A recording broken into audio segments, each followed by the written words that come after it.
And welcome to Bowling Green, Kentucky, where rests beautiful Western Kentucky University.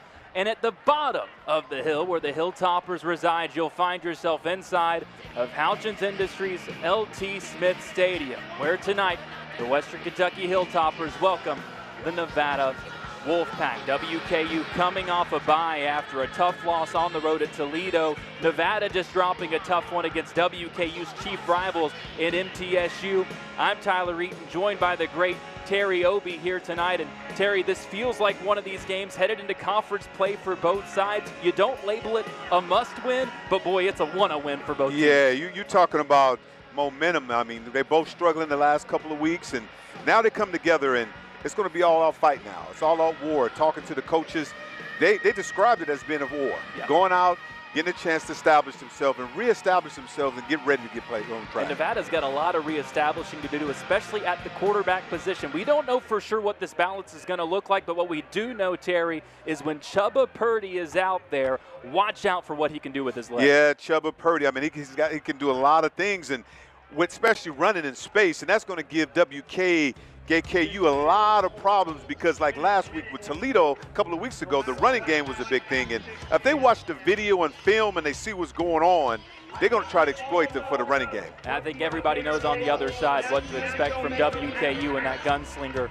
Maverick McIver, one of the nation's top 10 passing offenses. But it will be the WKU defense tasked up first. And to what you referenced, this is going to be a serious clash of styles, because as much as we know WKU is going to want to throw the ball, Nevada is going to want to establish the run in this game, and that has been where WKU has struggled. Over 300 yards given up on the ground in that loss to Toledo, but you can counter some of that if Maverick McIver is giving you his best. Yeah, McIver's on the sideline waiting, because, you know, usually the coaches get everything. They're kind of reviewing right now the top 20 plays for when the offense coming on. He's looking at that right now, but you're right. When you start this offense for Nevada, they're going to try to possess the game. They're going to try to pound the ball and take their time running the entire drive. No surprises, the opening kickoff is through the end zone. Head coach Tyson Helton told us this week that if it was up to him, every single one would be booted out of the back. He does not want to deal with any returns in any phase of the special teams game. And now his Hilltopper defense will go up against this Nevada offense that has struggled to find their identity so far this season, averaging just 14.7 points per game. That's 122nd in the country. They're a much better rushing team, as we talked about, than a passing team, averaging 183 yards per game on the ground. Two wide receivers right to open this one up. Throw goes to the left side. It's caught, but a short gain of just one, as WKU was all over that opening pass to the near side. Yeah, you know what, that's really, Coach talked about earlier, that's that 90 passing series, the quick pass, get it out really quick, on rhythm, three-step drop, and the quarterback, Purdy, just got the ball out immediately. And that was just the second catch of the season for the backup tight end, Jace Henry. But one thing that we talked to the Nevada staff about was how much confidence they have in the two tight end sets, which you get again here. Some jumbo looks, which allows you to run it with Purdy or pass it. Here it's going to be a keeper going right side. WKU has it snuffed out, and that one goes for a loss of one. Hilltoppers all over. Yeah, I mean, great defense on that. But I like the way Nevada's coming out right now. They're taking a little taste out of what last week Toledo did. They're going 2-3 tight ends, jumbo personnel, and try to match it up. Because when you put more tight ends out there, you create more zones. Instead of ABC, you create a D gap with extra tight ends out there. That brings up a 3rd and long, and that is the last spot that this Nevada offense wants to be in, as Jalen Wester stepped in to make the play there. Has had a great season early on for these Hilltoppers. Two wide to each side. Purdy going to look to throw, looks underneath, and it's dropped. Tough to tell if it would have been a catch or run for a first down, but looked like it might have been. Yeah, he was wild. I mean, he had the ball in his hands, but he got to look that in. The big problem is he tried to make yardage yak after the catch.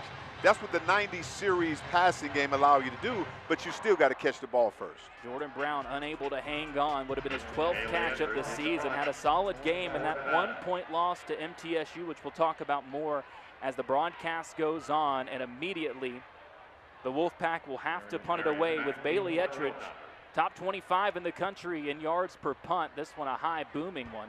Fair catch called for, and WKU will take over at their own 33-yard line. Yeah, great catch by the punt returner on that, but you want to keep those pads. You want to keep that ball off the pads. I mean, so they're going to get ready to go. And now this WKU offense steps in.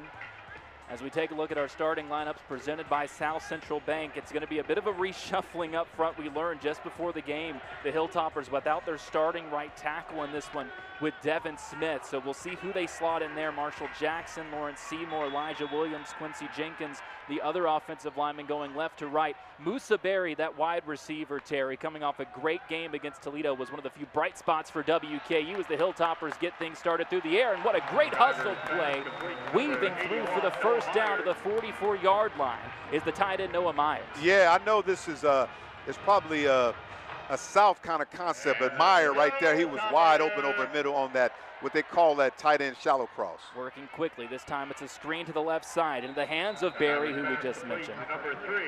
He gets exactly to midfield, and it's 2nd and 4 there. That's one thing that both Tyson Helton and offensive coordinator Rick Bowie were telling us. There cannot be 2nd and 9, 2nd and 10, and I think we kind of expected to see some more of that screen game on first down to help with that run game. Yes, they're trying to go tempo, try to get them off balance, and they're trying to get the ball in the air as much as possible. But for right now, it's been consistent. You're right, just getting those extended plays out. And we get another screen pass, this one to the near side for another first down. Jairus Mack reels it in. Charlotte transfer for a wide receiver room that Coach Choate for Nevada spoke very highly of within this WKU offense. Yeah, just an extended run like that quick pass to Mack. So what Coach Helton likes to lull you to sleep right here, because it's been all quick, and then Nevada comes down a little bit. He's going to look to try to get the ball deep once he goes that many times. Hutchinson in motion, gets it now, pitches it back. Here comes Mack the other way. McIver out trying to block for him, goes nowhere. Well played that time by Nevada defensively. Yeah, we call that trickeration, Tyler. You know what I mean? It's too early. It's not Halloween yet. I don't think Nevada went for that one. Great job of keeping contained on that play.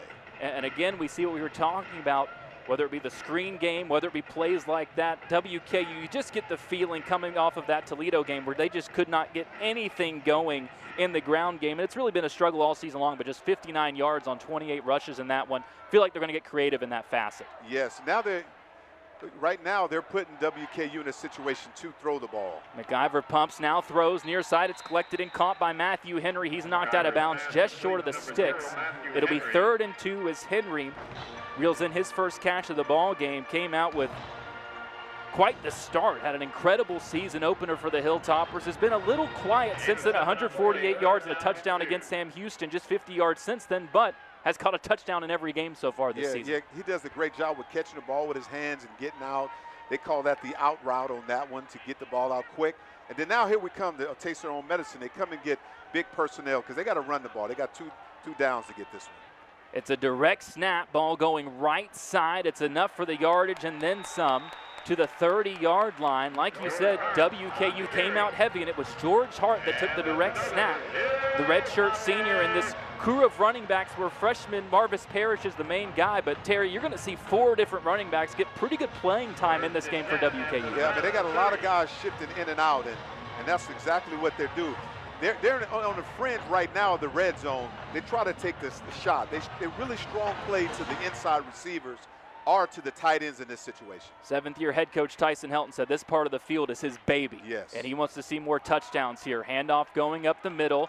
Goes for a yard. They're going to mark it for maybe a couple feet as Hart gets that one running right side. And that the exact scenario that Tyson Helton said he did not want to see any more of. But this Nevada defense, as we know, Terry, up front, that is their strength, as it was LaBarbera there making the play. Dylan LaBarbera, he has been excellent this season. 26 tackles already, make it 27, and 6 of them for loss. Yeah, I like LaBarbera in space, though. He's really good with his hands, too. He makes some plays on the outside for Nevada. 2nd and 9. McIver has a man, but overshoots it.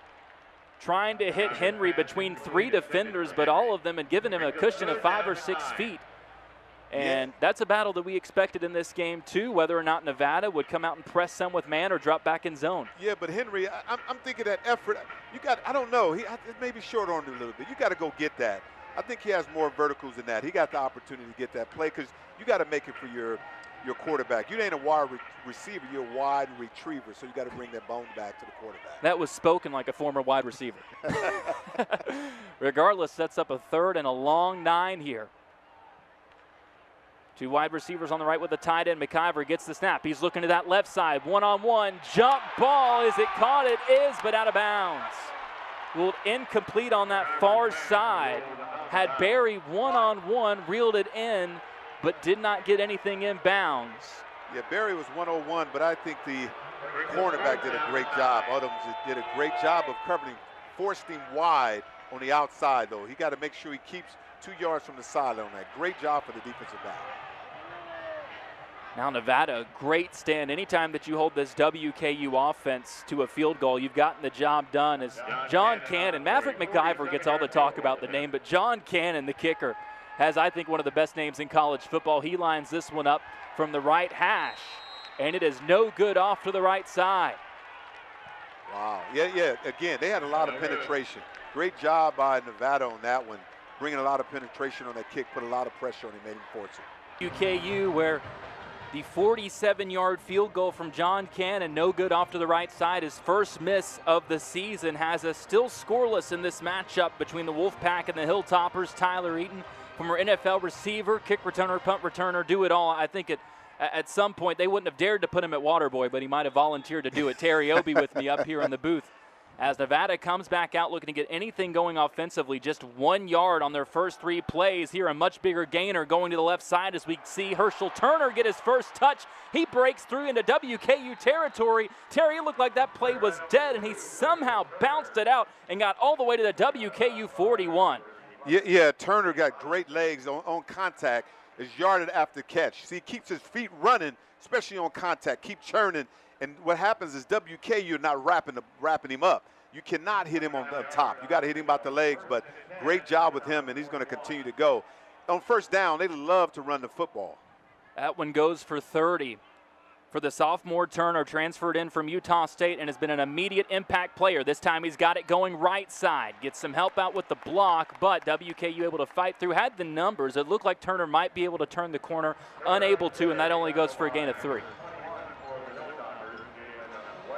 Yeah, man, great backside, man, running like that. Great effort.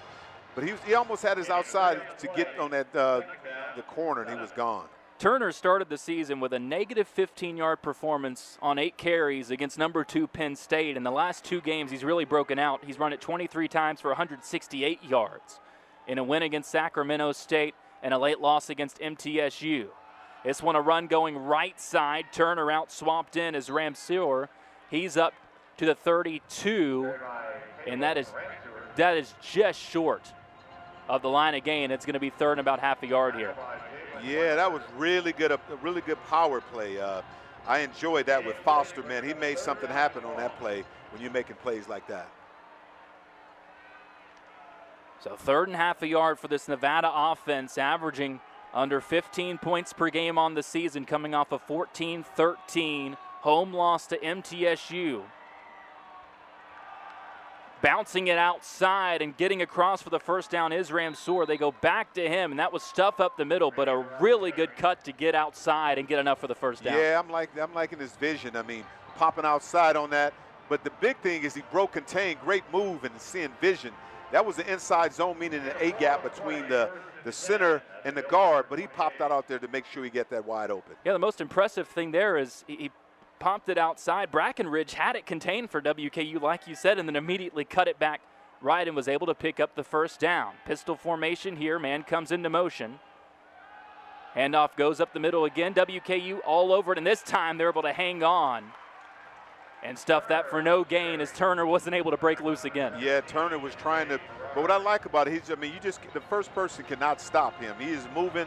Once you hit him, he's still hitting on a run, but great job stepping up on defense by WKU. 6 run plays, 2 pass plays for this Nevada offense, as you would expect against this WKU defense, giving up 211 yards per game on the ground. That's second to last in Conference USA, tied for 126th in the country. And this is where they're on the fringe here. they like to go to the tight ends and try to get the ball downfield because they haven't at all, or some type of trick play. Purdy fakes the toss on the reverse, keeps it himself, driving forward to the 25-yard line. Picks up 3, and they'll need 7 here on 3rd down. Yeah, Purdy looked pretty on that run. Great, that was a design run for the quarterback, and he saw outside. Great job on the perimeter with all the linemen, but for some reason, great penetration by WK on defense. And as you're watching, you may suspect it. Yes, the younger brother of NFL quarterback Brock Purdy spent 2 years at Florida State, 2 years at Nebraska, was a 4-star recruit out of high school in Arizona, has really found his place here as a 6th year at Nevada. He's got a 3rd and 7 for the Wolfpack, slings over a screen on the right side. This time Brown reels it in, gets up close to the 1st down, tripped up, and is 2 yards short.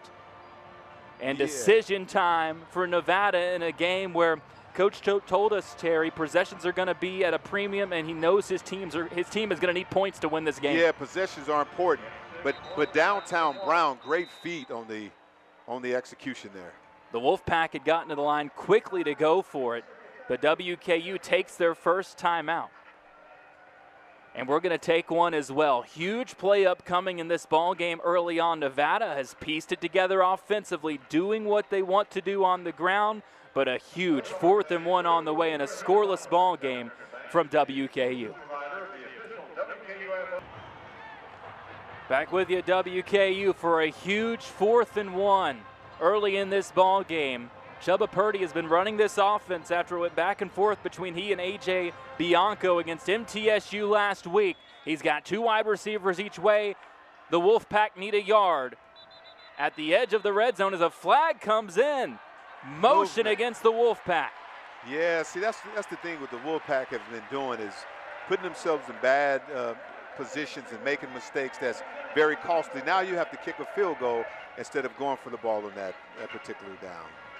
What a costly mistake. It does create a situation where for the first time in this position, we get to see who they call the Wolf of Wall Street. Joe McFadden, the 5'9" redshirt senior, 5 for 7 on his kicks this year. They found him kicking on Twitter. He was kicking a football against the RFK Bridge. He was working on Wall Street after his career at UConn was brought short due to an injury. Yeah, so much stress in Wall Street, you have to kick on a bridge, right? His 42-yarder is up, and it is through. A new season long for the Wolf of Wall Street. Puts Nevada ahead early. It's been a back-and-forth game, perhaps more defensive-oriented than we would have expected. But if you're Coach Jeff Choate, this has gone exactly to the script that you would have wanted with just 5 minutes. Nevada, after the missed WKU field goal, drives 47 yards in 8 plays, had a 4th and 1 opportunity knocking on the door of the red zone. They commit a false start but settle for a 42-yard field goal off the foot of Joe McFadden. And just like that, it's the Wolfpack out in front 3-0 in this non-conference matchup between the home WKU Hilltoppers and the visiting Nevada Wolfpack. Tyler Eaton and Terry Obie with you as sun has started to go down. It's cooled down a bit here in Bowling Green. This ball booted clear into the end zone, and again, I'd say that to Tyson Helton's delight, no worry about a return of any kind. He does not want teams returning against him, and he really, if it's up to him, doesn't want to return any kicks either, as now we get some late action, Terry, and a flag comes in from behind the play. It's down around the WKU 40-yard line. Yeah, a little aggressive play, but when you have those kickers booming the ball like that, you're already making a business decision, right? They're not going to have any contact. That doesn't make any sense to go down there and hit somebody. All you're doing is running full speed. There's no need to hit somebody and have a penalty like that. Now you put yourself in a situation, and the field position is different. And looking at Coach Helton, you know they like to throw the ball. In this situation, it's called sudden change. When they get the football early with a penalty, they're going to try to go for the juggler. Yeah. And by looking at his video from the past, he likes to do that. And let's see what he's going to do in this play. Just strange for a Nevada team that under second-year head coach Jeff Choate is very well disciplined. That's one of their strengths. They only average around 4.5 penalties per game this season as WKU gets to take over at their own 40 now. McIver throws it over on the screen. Left side, up to around the 49-yard line that time through that extended pass game that we talked about that really just kind of looks like the run game. And Coach Tote talked about Marvis Parrish, the running back, really said he's just an extra receiver out there for WKU. Yes, spreading the ball out there, getting the ball out really quick. Now you get this tight formation.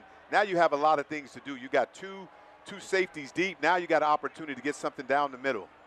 Play action. It's dropped off on the right side on the slip. Barreling across the 45-yard line is Noah Myers for the Hilltoppers. Already 5 different WKU players with receptions in this game. In all 3 games, at least 9 players have had at least 1 catch. They're going to spread it around, and Obi, as we're seeing now, they're going to speed this thing up. Already to go as fast as can. I mean, can you go and stay in the middle like we're talking about? And it's Noah Myers again across the middle down to the 26-yard line. They are leaving him unchecked because of how much fear those receivers put into you, and an adjustment is going to have to be made there because WKU has clearly picked up on it. Yes, absolutely. You know, with Myers, that's a great pass right there. Great checkoff. You call tight end over the middle. When you're doing that, cover 2, that seam is wide open there. 6 catches for 43 yards coming into this game on the season. Already 3 for 37 in this ball game for WKU, and the Hilltoppers already at the 26-yard line. McIver drops it off right side. It's Parrish. Tries to make a man miss, gets around 1 around the 25-yard line, and this is about exactly what happened on WKU's first drive. It was this part of the field, Terry, where they had the first down, were really moving, and then only got 1 on first down, and that's where things stalled. Yeah, I mean, they're very aggressive, getting the ball out really quick. But I give credit to those linebackers coming up and making things happen, and those safeties. When you have that was Kenyon, right? Coming up there making plays out there. Second catch for Marvis Parrish, who for all those good wide receivers out of the running back spot leads this team in catches with 16 now on the season. That one only picks up 1 at 2nd and 9. Now you got one-on-one with tight ends again. I wonder what they're going to do, some trickeration. Parrish gets it moving right to left, slashes down to between the 22 and 23-yard line. Line of gain is 16, though 3rd and medium here for WKU, and a very interesting spot for the Hilltoppers after the missed kick. Coach Tyson Helton gambled a couple of 4th down tries, no good a couple weeks ago in that loss to Toledo. Will be fascinating to see how the Hilltoppers play this here. Yeah, get the ball out quick, but even on that previous play, I was excited about that linebacker on the mic on Nevada. Stone Combs is making some plays. But right now, you just got to get over the middle. Like, hook over the middle is really good. Goes on the right side, and it's dropped. They were setting the screen up to Katie Hutchinson, and he couldn't hold on. Yeah, Hutchinson, you got to make sure you catch that ball and see that in. Because he was trying to take it. His last name is Hutchinson. He wanted to take it to the Hutchinson where we here right now. He thought he saw green grass ahead of him, and he was looking. He wanted to bump his head on a goalpost and forgot about the football. It was there. It would have basically come down to a one-on-one. Bishop Turner, the safety, was there waiting for him, but instead it's dropped, and WKU will attempt another field goal, this one from exactly 40 yards out from John Cannon. Just missed his first of the season from the right side here from the left hash. It's up, and it's good. We're all tied up at 3. WKU. The key all week was converting on these drives, getting touchdowns and not having to settle. 2 trips down, 2 field goal attempts. They knocked through the second, but again, you've got to assume if you're Nevada, absolutely thrilled with the result of that drive. Yeah, I mean, both sides right now, this is a heavyweight fight. They're going back and forth on it, and they're trying. No one is really budging. They're giving up a little bit, but they're not really budging. 3-3 score. This is such an important game, like you said earlier, Tyler, that they both know what's on the line. Yeah, and head coach Jeff Choate in his 2nd year as a head coach here at Nevada, but he's been around for a long time. It was a co-defensive coordinator at Texas from 2021 to 23. Before that was the head coach at Montana State, had a very good run there. Has been at Washington, was at Boise State during the heyday with Kellen Moore and that crew that was basically winning every game or only dropping 1 or 2 a season in the late 2000s. He's come in here, he said, look, I know that I'm a bit of an old school guy, but I just want my team to play tough and play physical, and if we do that, we're going to have a chance to win every single football game, and so far, that's exactly what we've seen. Exactly. Now you got this guy, Cassidy, there's no way you return it. I don't know if anybody can return it on him. His legs are so strong. I don't know how many teams you see out there that does what Tyson Helton does. Well, he'll bring in specialists specifically for these kickoffs. Yeah, he got people from everywhere, all over the world, Australia, right, Canada, different places. But great. I mean, it's going to be very interesting what Nevada comes out here and do. They're establishing a run. They're running the football. They shouldn't change what they do. Add an extra tight end and just pound the ball outside zone, keep these possessions going so they can take control of this football game. 7 carries as a team for 45 yards already in this game, 34 of those from the star back Turner. He gets it running left this time, tries to bounce, and it is chopped down. The Hilltoppers brought the house, and the gamble paid off. It's a loss of 1. Yeah, great play out there, making some things happen. But I'm excited about Dave Hurd.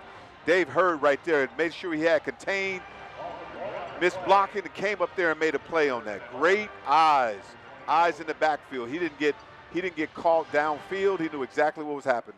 Dave Hurd, number 17. That was one thing that, as we were talking to co-defensive coordinator Davis Merritt ahead of this game, the Hilltoppers racked up tackles for loss like nobody's business for the first 2 games. Only had 1 in that game against Toledo, and he said that's certainly a number that he wanted to see change. They do so here in its 2nd and 11. This time Purdy keeps. He's in trouble, escapes outside, knocked out of bounds around the 27-yard line. Yeah, I like that. That was a great play against Purdy. That was Malone, stayed home Malone. He didn't get food on that. And that was a great play by only 4 yards. And if you put Nevada in this situation, they make a lot of mistakes. They're consistent. They're not as consistent. They're only like 30% of the time when it's 3rd and 6 or more. 31% overall on 3rd downs. That's tied for 121st in the country. Purdy's got 2 wide receivers each way, with Turner to his left. Takes the snap. Looking right. Myers underneath. It's caught by Jet Carpenter. And I think you're right that from the area that came in, either it was an extracurricular with a shove or there's going to be a roughing call here. Personal foul, illegal block below the waist, offense number 2. The penalty is half the distance to the goal, remains 3rd down. And Tyson Helton still chatting with the official. He wants to decline it. Yeah, they're going to overturn that, so Nevada will punt it away.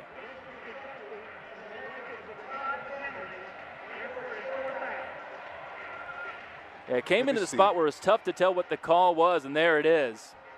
Oh, I don't know about that one because they were both engaged. I mean, he just hit him, tried to hit him up, but he went down. Yeah, so usually I'm not sure you'll about see that those calls happen. A lot of the time you're already engaged with someone and someone else comes in and makes that block. But the call goes against Nevada. Again, it's the penalties. That one doesn't really take away anything because, again, the play still results in a 4th down, but not what you would expect from this Wolfpack team, as they'll have to punt it away on 4th and 4.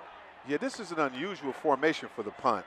That looks like that's returnable. This one, a low line drive, rolls down inside the 30, across the 20, and that's the penalty you pay. It's the Tyson Helton philosophy. If you don't want anybody to touch that football, if they don't have to on those punts, that one got about 20 yards of roll down inside the WKU 20. Hey, man, Tyler, I know you play golf. That looked like that 3-iron, that knockdown 3-iron that you usually That looked for me like a hard swing with the putter, I'll be honest.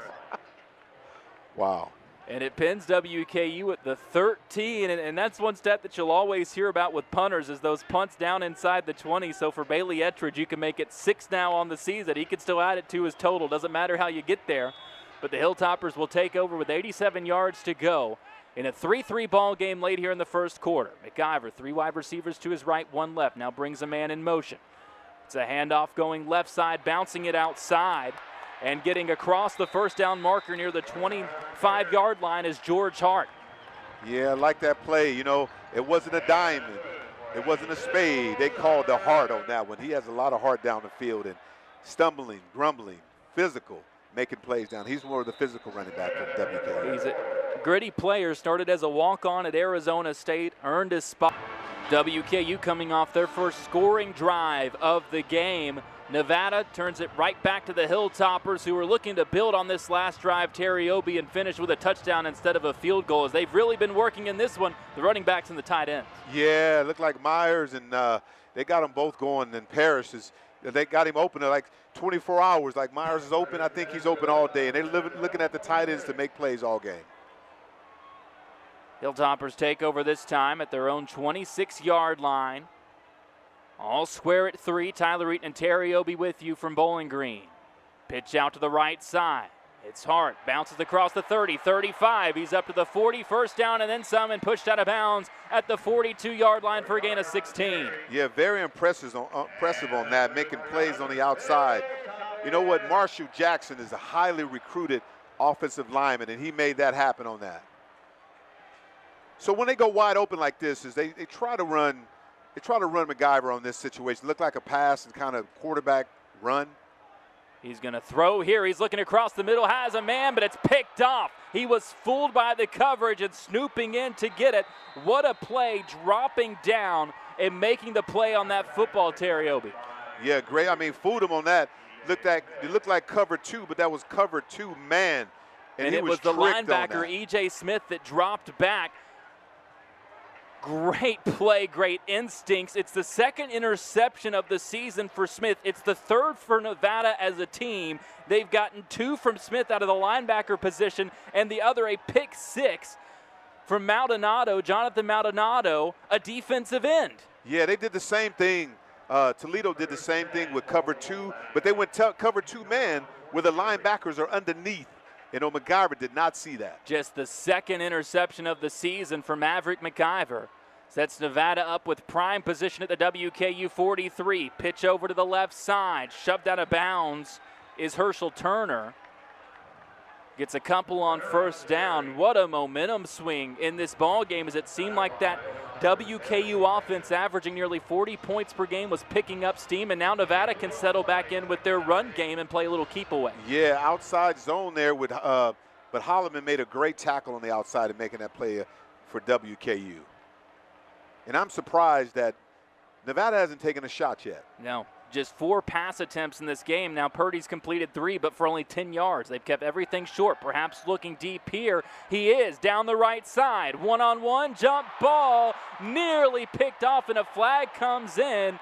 I'm interested to see, Terry, if that's going to be offensive pass interference or if it's going to go against the defense in this spot, as Brown was down there one-on-one.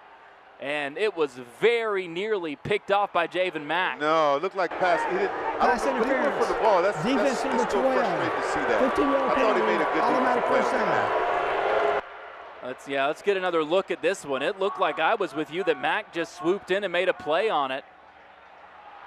If anything, to me, it looks like it might have been Brown that had the hand on. Tough call. You go from potential interception to instead pass interference called, and now Nevada finds themselves down at the WKU 26-yard line. Yeah, Coach Helton is hot on that one because the defensive back was right there. He turned around for the football. He has every right to go to the football just like the receiver does. It's been a big problem for WKU this season, these big penalties, 6 per game. That's about middle of the country, but near the bottom of the country with how many yards they give up on penalties, as this one's kept right side by Purdy, and he's chopped down near the line of scrimmage. And after that call, you get some emotion out of that defensive backfield from Jalen Lewis, the Arkansas and Temple star.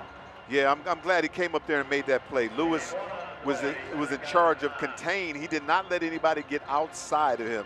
What a great play by keeping everything inside.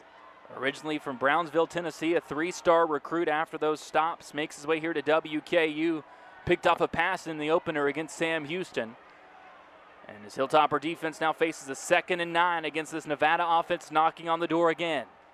Purdy takes the snap. This time it is a handoff going right side, bouncing down to the 21-yard line is Herschel Turner again. It's been a healthy dose of Turner early on. Yeah, Turner, it was Turner on that one, but those offensive linemen, Foster was just grading people downfield and making plays. So Jack Foster's making some things happen on that offensive line. That run goes for 5 for Turner. He's up to 41 yards on 6 carries. And the Wolfpack face a 3rd and 4. As we mentioned earlier, this is not a team built for 3rd downs, just 31% on the season. but here a much more manageable spot for that West Coast passing game that keeps a lot short. Absolutely. Turner goes into motion. It's a keeper. Purdy gets outside, tries to cut it back in. He's chopped down short of the 17-yard line. Needed to get to the 16 for the first down. And that time you see Mack make up for that defensive pass interference call one-on-one. On that time, he was a small guy, but he came through like a Mack truck on that one. He made something. He said, there's no way you're going to get that first down. He came there very physical on that play.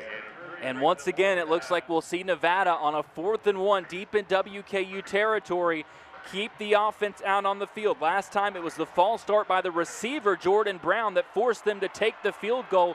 Here, full house pistol formation. They get the snap off with no penalty, run left side, and it's a first down as Nevada keeps the drive alive. That front is doing a great job paving the way for the Wolfpack. Yeah, plowing through. That was the old full house option formation.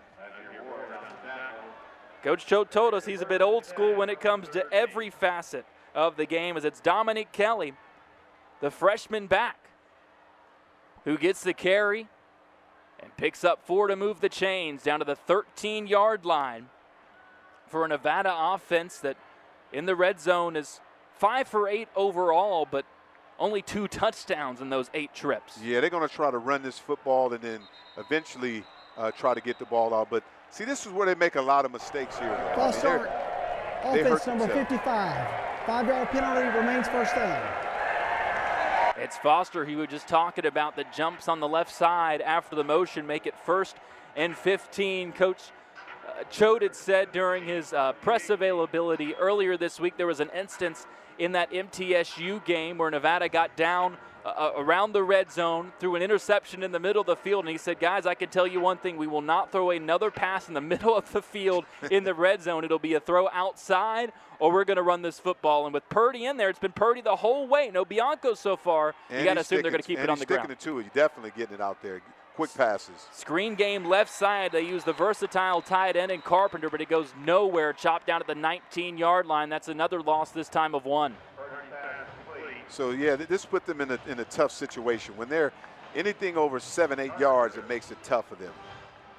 So this is when they like to go to their screen game or get the tight ends involved, Tyler. Make it 2nd and 16. On the other side, WKU, they've given up scores on all but one of the red zone trips that they faced. 8 times down, 7 scores, 4 touchdowns allowed. Empty formation this time for Purdy. Bellon in the slot. He's been quiet so far, settles in underneath. Instead, it goes on the right side, and it's caught. Brown lost the football. WKU up with it. They're going to rule it a catch and a fumble, and the Hilltoppers get the turnover. Wow. And you know what? That's how you break up a pass. That's how you change momentum. Catch the ball with his hands. He looking to him. And what happened, what a great separation on there. Grabbing for the football.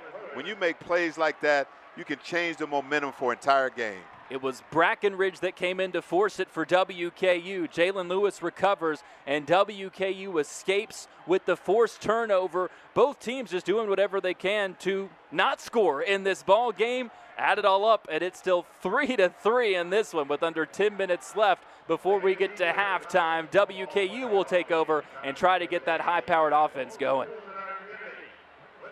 Hilltopper fans, show the world you're a Hilltopper and take the Big Red Spirit wherever you go with the official WKU Athletics debit card.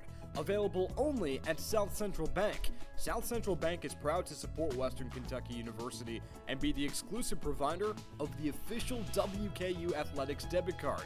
Stop by any location and ask about yours today. South Central Bank, the official debit card provider for WKU Athletics. Member FDIC, equal housing lender.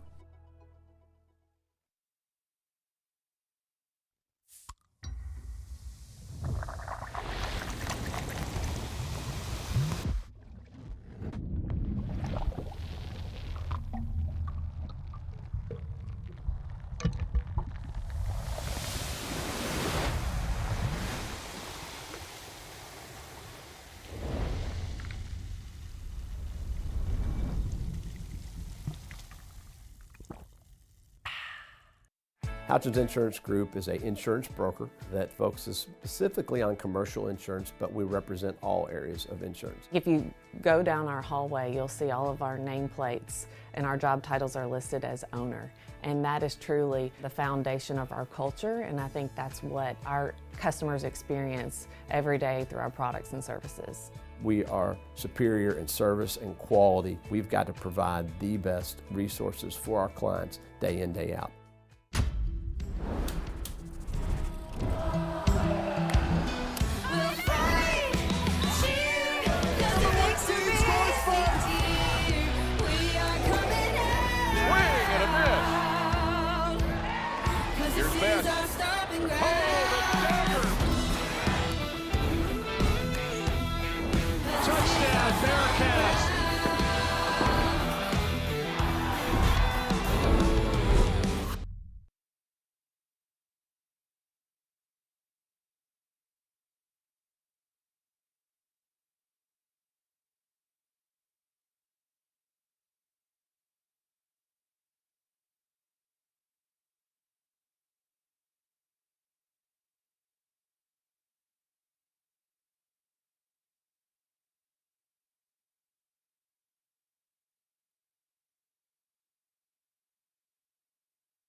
Cyrus Mack, and he wasn't able to hold on, make it 2nd and 10.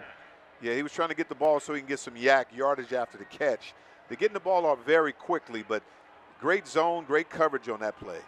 And the big thing that Nevada has done in this ball game, just 3 catches for the Hilltopper receivers, 5 between the tight ends and running backs. The handoff this time going left side. Not much room to operate with, getting down to the 12-yard line is Parrish. And it'll be 3rd and long for WKU. Yes, when you come down like that, he's making some plays on the outside. You got that defense that's outside corner, Logan making some plays.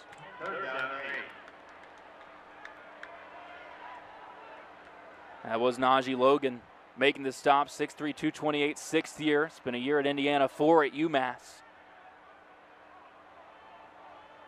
Forces a 3rd and long for WKU. McIver steps up, surrounded in the backfield. He's wrapped up and thrown down around the 5. Yeah, that was way too much time. I mean, you got to get that ball out. That edge rush is devastating out there. We talked about that earlier, how they get around the corner, great penetration, and McIver had nowhere to go on that. I mean, nowhere to go on that. It was big Nelson Rapati making the play, 6'3", 291 senior in his 2nd year at Nevada, originally from San Francisco. 2nd sack of the season for him. And now Maynard, the nation's leader in punting yardage, has to punt from the back of his own end zone. That one not his greatest work because there's not much room to operate with. And Nevada, even after the turnover, picks up a quick 3 and out, and they'll take over again on the WKU side of the field. Still all tied up at 3 apiece in this matchup between the Hilltoppers and the Wolfpack. Something's got to give. Still all tied up at 3 in this matchup between WKU and Nevada. The Wolfpack coming off a home 14-13 loss to MTSU, where they started A.J. Bianco at quarterback. The redshirt junior brought their star Chubba Purdy off the bench. Coach Choate called him a bit of a 6th man like Kevin McHale, but today, Terry, it has been all Purdy so far in this game. Yeah, I mean, if I'm him, he's doing a great job with that, keeping Purdy in there, because you want a tight game. They're running the football, and he's doing a great job of not having turnovers and just having possession. So I would stick with the run game, with the running quarterback. He is looking to throw this time, drops it off underneath. It's caught.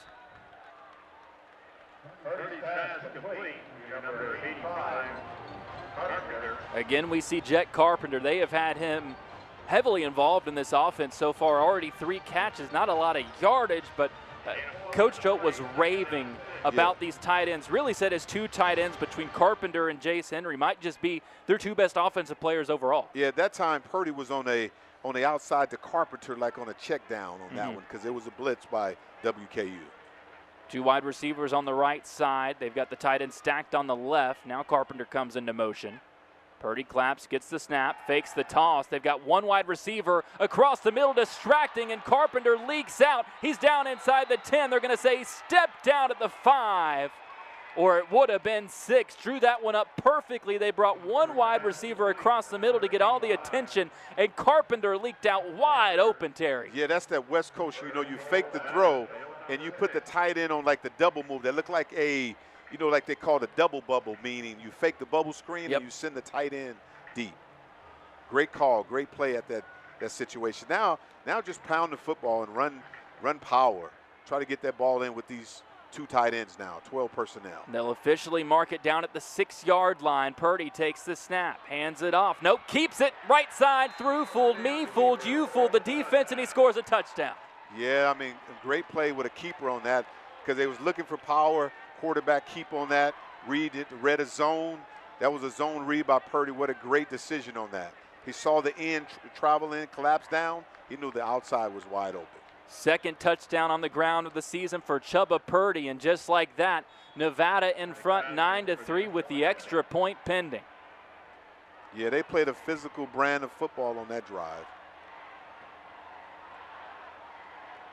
Snap is good, hold is clean, and the kick is through. 10-3, Nevada able to take advantage of the good field position. They run the big wheel play, and then it's Purdy who keeps it himself for 6. Yeah, I mean, because they're running power. All of a sudden, he just pulled it out of there, though. So that was definitely a read option on that. How will WKU respond? We'll find out together after this. Conference USA is here to make your weekdays fun again. Enter a world of college football bliss. Treat yourself to touchdowns, turnovers, and the thrills that come with weekday CUSA football. CUSA is the star of the show weeknights all October long. Don't miss 1 second of the action.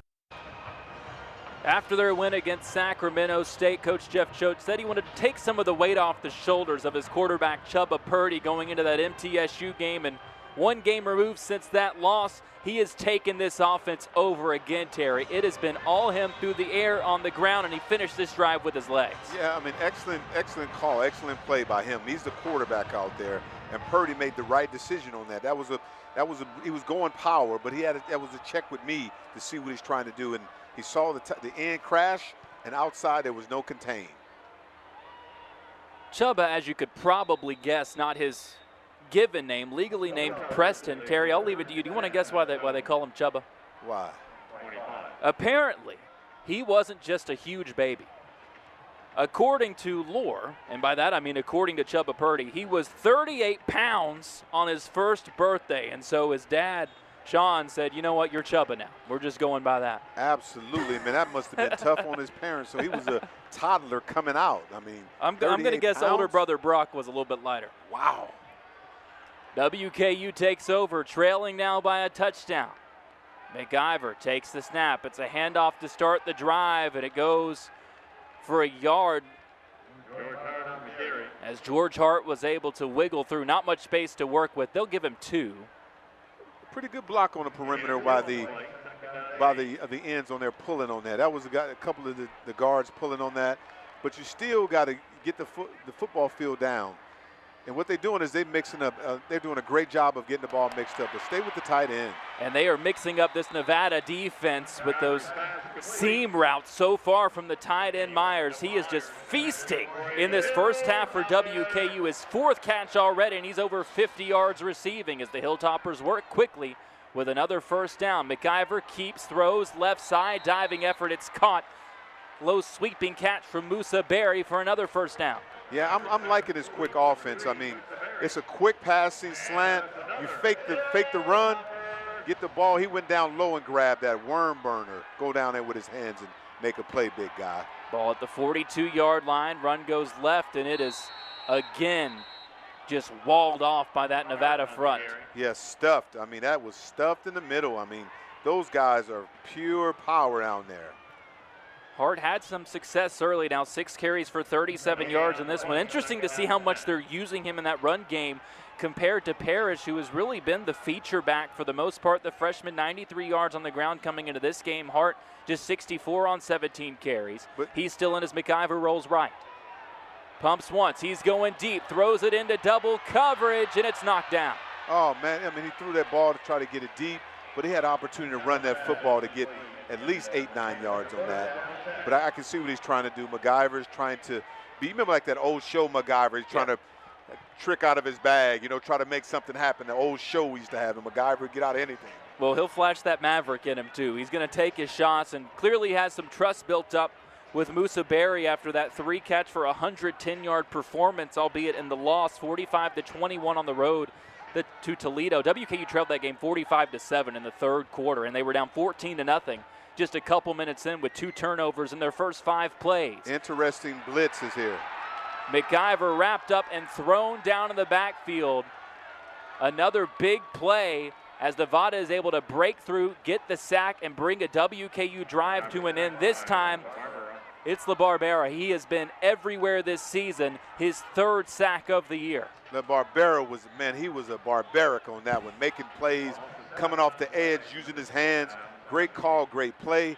They are very physical at the point of the attack and giving WKU offensive line some problems, havoc right now. He's had multiple tackles for loss in every game so far this season, amongst the top 10 in the country in that department.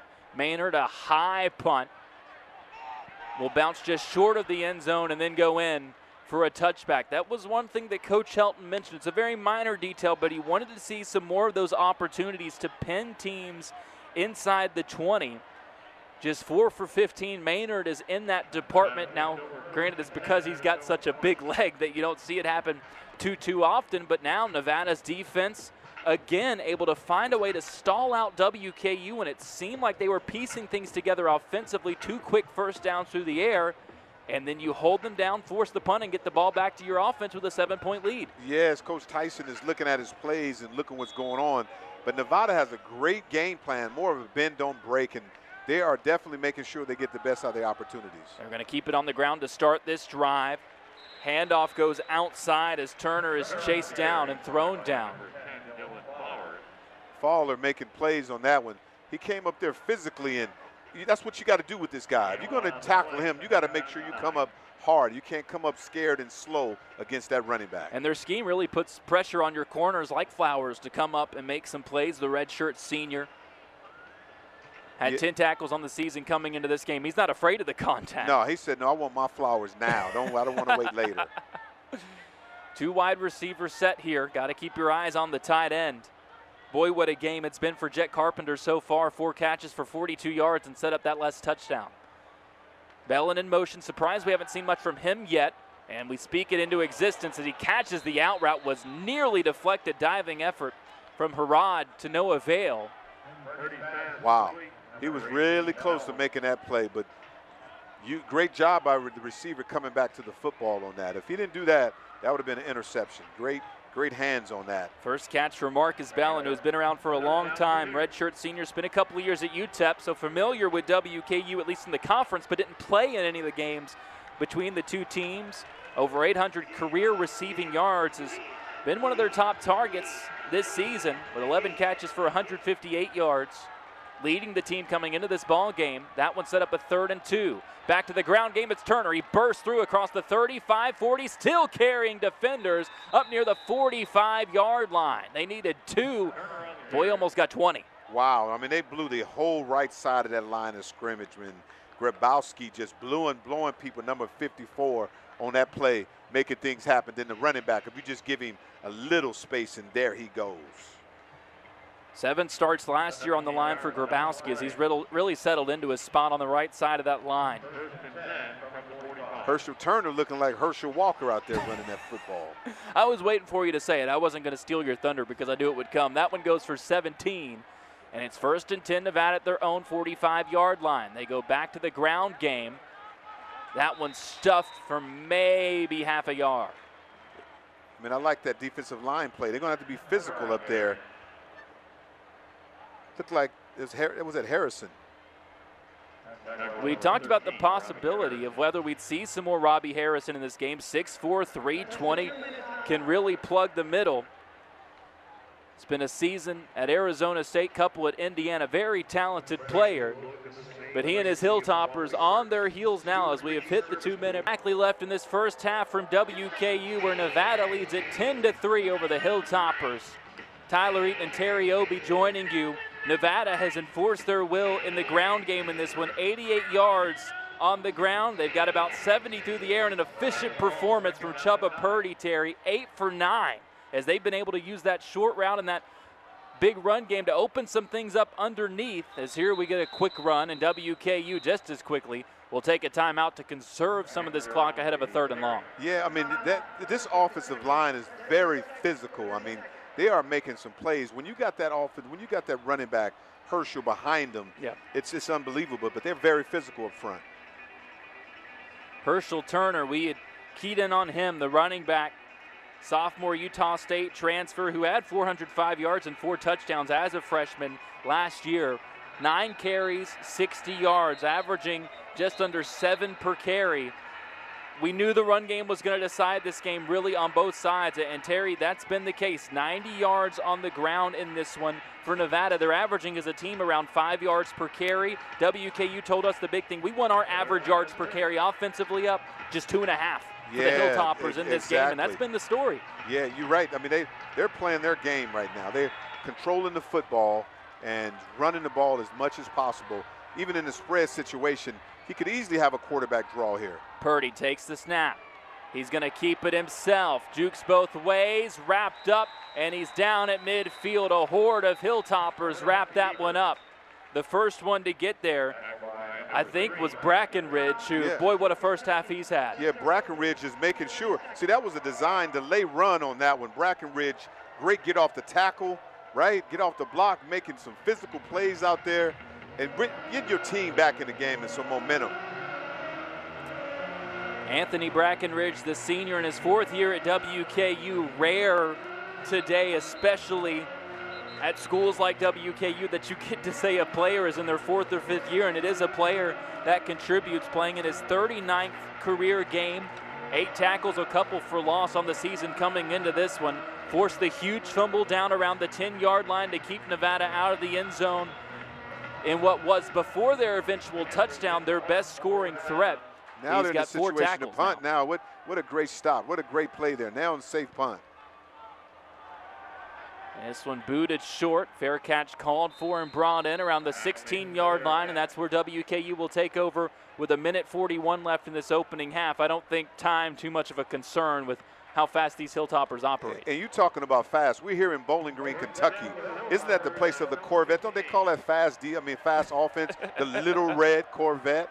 I want to see what they can do. Can they rev it up fast enough to score with 1:41 left? An offense averaging 39 points per game. That's best in Conference USA with just 3.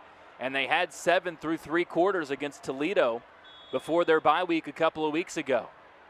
And I'm liking what they're doing. Nevada's going to press coverage, so you're going to have to win. McIver tested on the far side. It was initially caught, and then it's through the hands and dropped. Went one-on-one on that far side with Matthew Henry, who more often than not wins those battles. That time couldn't hang on, was well defended as he took a hit from behind. Yeah, what he did, you got to attack the football with your hands. He tried to catch the ball, and the pads will do you injustice. You got to use your hands and go grab it. Bobbled it at first and nearly had another chance to get it until Edward Rambo came in and knocked it away. Make it 2nd and 10. McIver. Screen. Look for the check down, doesn't have it, instead goes across the middle, and another big hit comes in from behind, and another pass falls incomplete. And I'm very impressed right now with the defense. They're starting to understand that. A.J. Odoms is making some plays right now. Odoms has been in this conference as well, a couple years at UTEP, a couple at New Mexico. He's had at least 4 tackles in every game. Very physical player over there at corner. This is a secondary at large that racks up a lot of tackles, and now with a couple breakups, it's 3rd and 10. Yeah, it looked like they're going to bring pressure too. WKU tried to counter it with the screen, but that pass knocked down, and the play is dead. And how about the stand from Nevada, not just to force the 3 and out, but with the incompletions, they give their offense some time to work with. I mean, they did they knew exactly, that was film study on that. I mean, I'm impressed with these defensive linemen are keeping their hands up on that, making things happen for the Wolfpack. Maldonado, number 9. Jonathan Maldonado, 4th year at Nevada. Same thing can be said with the Wolfpack when you get one of those 4-year players. He's been a wrecking ball on that opposite side from La Barbera. Maynard boots this one. Fair catch called for and taken in around the 34-yard line. Going to be plenty of time for Nevada to work with all their timeouts. And 1:17 left in this opening half, trying to add to a 7-point lead. Yeah, I mean, they're doing everything they could do right now. They're playing their football game, and they're possessing the ball. The offensive lineman is protecting, and they're physical up front, and Purdy is not making mistakes, and that's really the big key right now. He's been consistent and threw the football pretty well. 161 total yards for the Wolfpack, just 125 for WKU. And really, it's been Nevada that's made the mistakes to cost themselves as well. Left side run, breaks through across the 45, past midfield, barreling into WKU territory. They keep going back and forth between the backs with Turner, and that time it's Ransour. And it's hard to defend both of them. Man, that right side, Grabowski, I mean, he just like blew everybody on the right side away. Making plays on that right side. I would continue to stay with that. Ball thrown left side, it's batted up into the air, and it falls incomplete.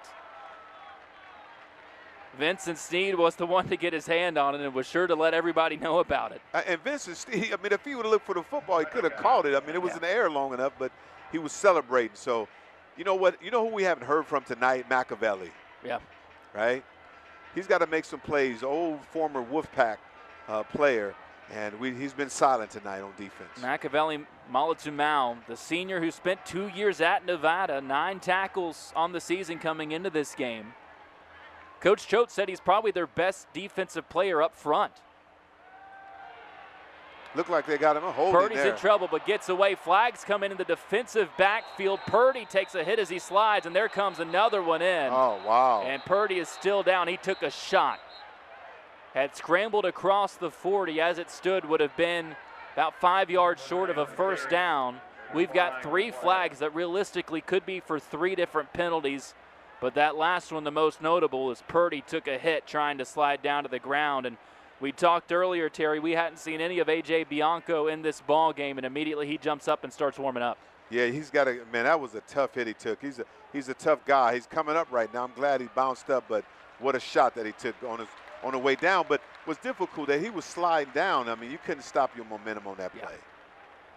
They'll check him, I'm sure, for concussion protocol, but if it's up to Purdy, he's going to jump right back into that ball game. It's tough to tell. We couldn't fully see the bang where that hit took place. And now we'll find out what all these flags are. There are 2 fouls on the play. Holding, defense number 1, 10-yard penalty. After the play, personal foul, unnecessary roughness with targeting. That play is under review. So they're going to review the potential targeting against WKU, as the first flag that came in was the holding against the Hilltoppers as well. So a double whammy and could turn into a triple with the targeting. I don't know. I mean, I don't know about targeting there. He did hit him from the back, and it didn't look like he was going at his head. He was coming from the side. I think the big thing that they're going to look at there is going to be the leading with the crown there. I think it's tough to argue against that being the case. It was Dylan Flowers we talked about at the corner. He's not afraid of contact and coming in and trying to make some of those plays. The point of contact might end up saving him in that spot because it wasn't directly helmet to helmet, but I do think, Terry, as we looked back at it, that he led with that helmet, and I think that's why this review is taking place. That's really, I wonder how you would make that tackle otherwise than that. I mean, it's difficult to do when he was sliding down on that. That makes it very difficult, but you're correct with that. It looks that way, but I don't know how you can avoid that. Well, I know it's so tough, too. When you look back at your playing days, that was just a hit. I don't know if there'd be any penalty. Oh, man, they could hit us. And see, there we also factor in the launch of it. The launch and the helmet crown. We'll see if they had the disqualification on or not. We're going to find out. It's important if he uses hands first or the helmet. After review, there is no foul for targeting. Please reset the game clock to 51 seconds. So no foul for targeting. Flowers is going to stay in the ball game. I really think they're the saving grace where the contact took place. If that ended up being a helmet to helmet, I think that would have been up being the call. But yeah, because he was running and then it was hard for him to slow down because he decided to go down. It was no way. Yeah, and then he led with his shoulders. Yeah. He didn't lead with a helmet. I think he was able to move the shoulder in there and make that contact. But regardless, stack up the penalties, Terry.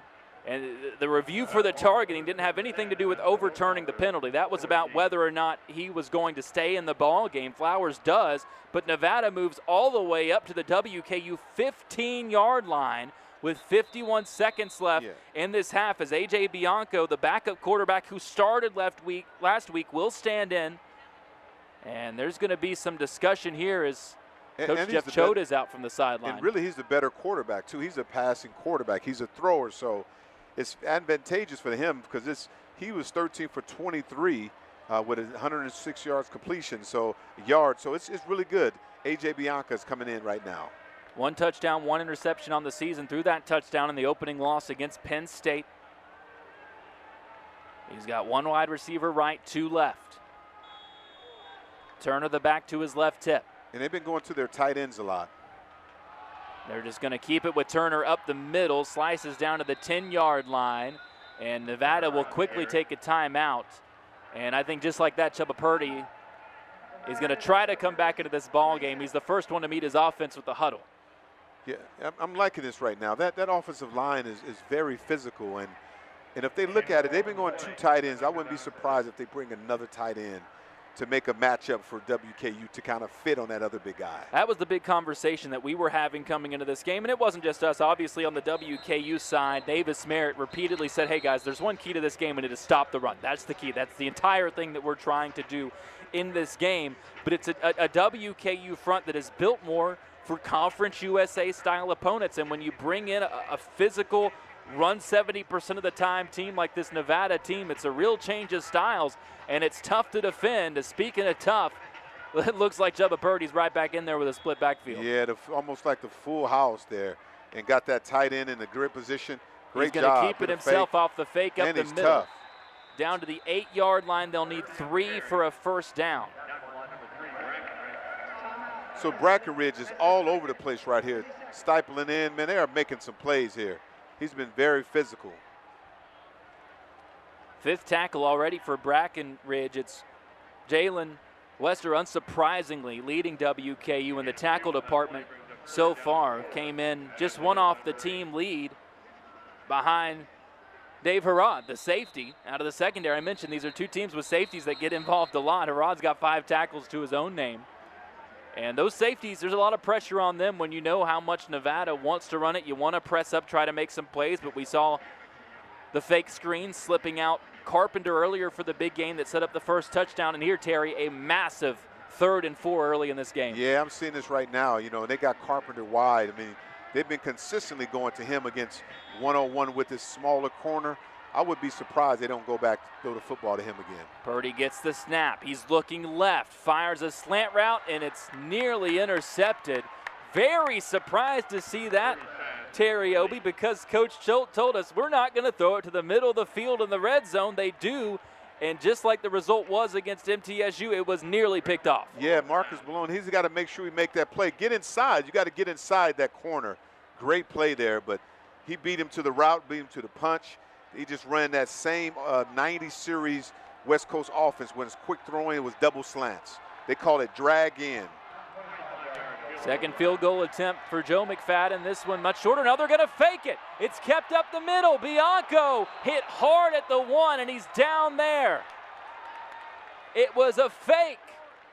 And Nevada is set up with 1st and goal with 30 seconds left in the first half. Yes, man, what trickeration on that. Oh, man, they had that double back up early. No one on the right side. WKU was not prepared for that. Great call, great play. And what a hit taken there as Bianco jumped right back up from it just like Chubba Purdy did.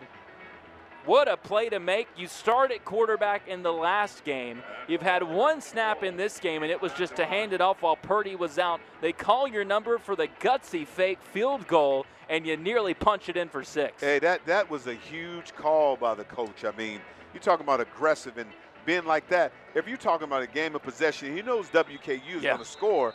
But if you have the opportunity to put 7 on the board instead of 3, he wanted to take that opportunity to do that. Very great job. Now you just pound the football. 30 seconds. You got a lot of time to decide what you want to do. Bold call by OC David Gilbert in his 2nd year here at Nevada with Coach Choate. His dad Keith was a head coach at Idaho, Cal, Washington out there on the West Coast. He was a quarterback at Washington State under Mike Leach, and that felt a little bit like a Mike Leach kind of call in that spot. I mean, very aggressive. I mean, what I like about this, you got a full house backfield, and you got these two tight ends. They're going to smash them off. They coming right at you downhill. Purdy's already scored once. Will he keep it himself? Hands it off, and WKU blows it up. Breckenridge is a monster tonight, making plays happen tonight. And now Nevada's got to hurry up. They're out of timeouts. They got to back up the line and spike it. And they'll get it down with 15 seconds frozen now on the clock. 3rd and goal. And you know what I like about this is film study by Breckenridge. He knew exactly what was happening. You got that full house backfield. Once Purdy goes and look the other way, he knew there was going to be an inside run, a counter back the other way. Great slasher, knew exactly what he's doing. We call that getting skinny on the edge. Well, Nevada went to that play earlier with Dominic Kelly trying to catch WKU off guard with him as the runner. It worked the first time, did not the second time. And now here, Terry, you cannot get tackled inbounds short of the goal line, or your special teams unit's got to be ready to go. And you cannot run the football right here. You got to get the ball in the end zone. Purdy looking to throw across the middle. It's picked off. They risked it across the middle again. Nearly picked the first time. WKU finishes the job the second time. Yeah, they're fighting down here, but I know that was an interception. It was a safety, Jalen Lewis, who swooped in and picked it off. 2 years at Arkansas, a year at Temple, and his second interception as a Hilltopper. Jay Lewis saved the day for the Hilltoppers. But you know what? You cannot throw that ball like that. Purdy making that, you in that position to get the ball in the end zone. Don't go down like that. I mean, so that kind of flipped the game and changed the game a little bit. Tried to force it to Bellon across the middle. Lewis jumped it. It was tough to tell from the replay if a Hilltopper at the line might have got a hand on it or not. Yeah, it looked like he tipped it a little bit. We'll look back at that one, but regardless, WKU escaping, and it looks like they're content to escape this first half with a deficit of only 7. 2 turnovers forced in the red zone by the Hilltopper defense in this first half. WKU offensively, not nearly the norm that we're used to, Terry. In this ball game, they have been held to around 4 yards a play. This team averaging nearly 40 points per game. Well, they're at 3 so far as the defense makes another stop with the interception. 10-3. Nevada, though, in front over the Hilltoppers here in Bowling Green at halftime.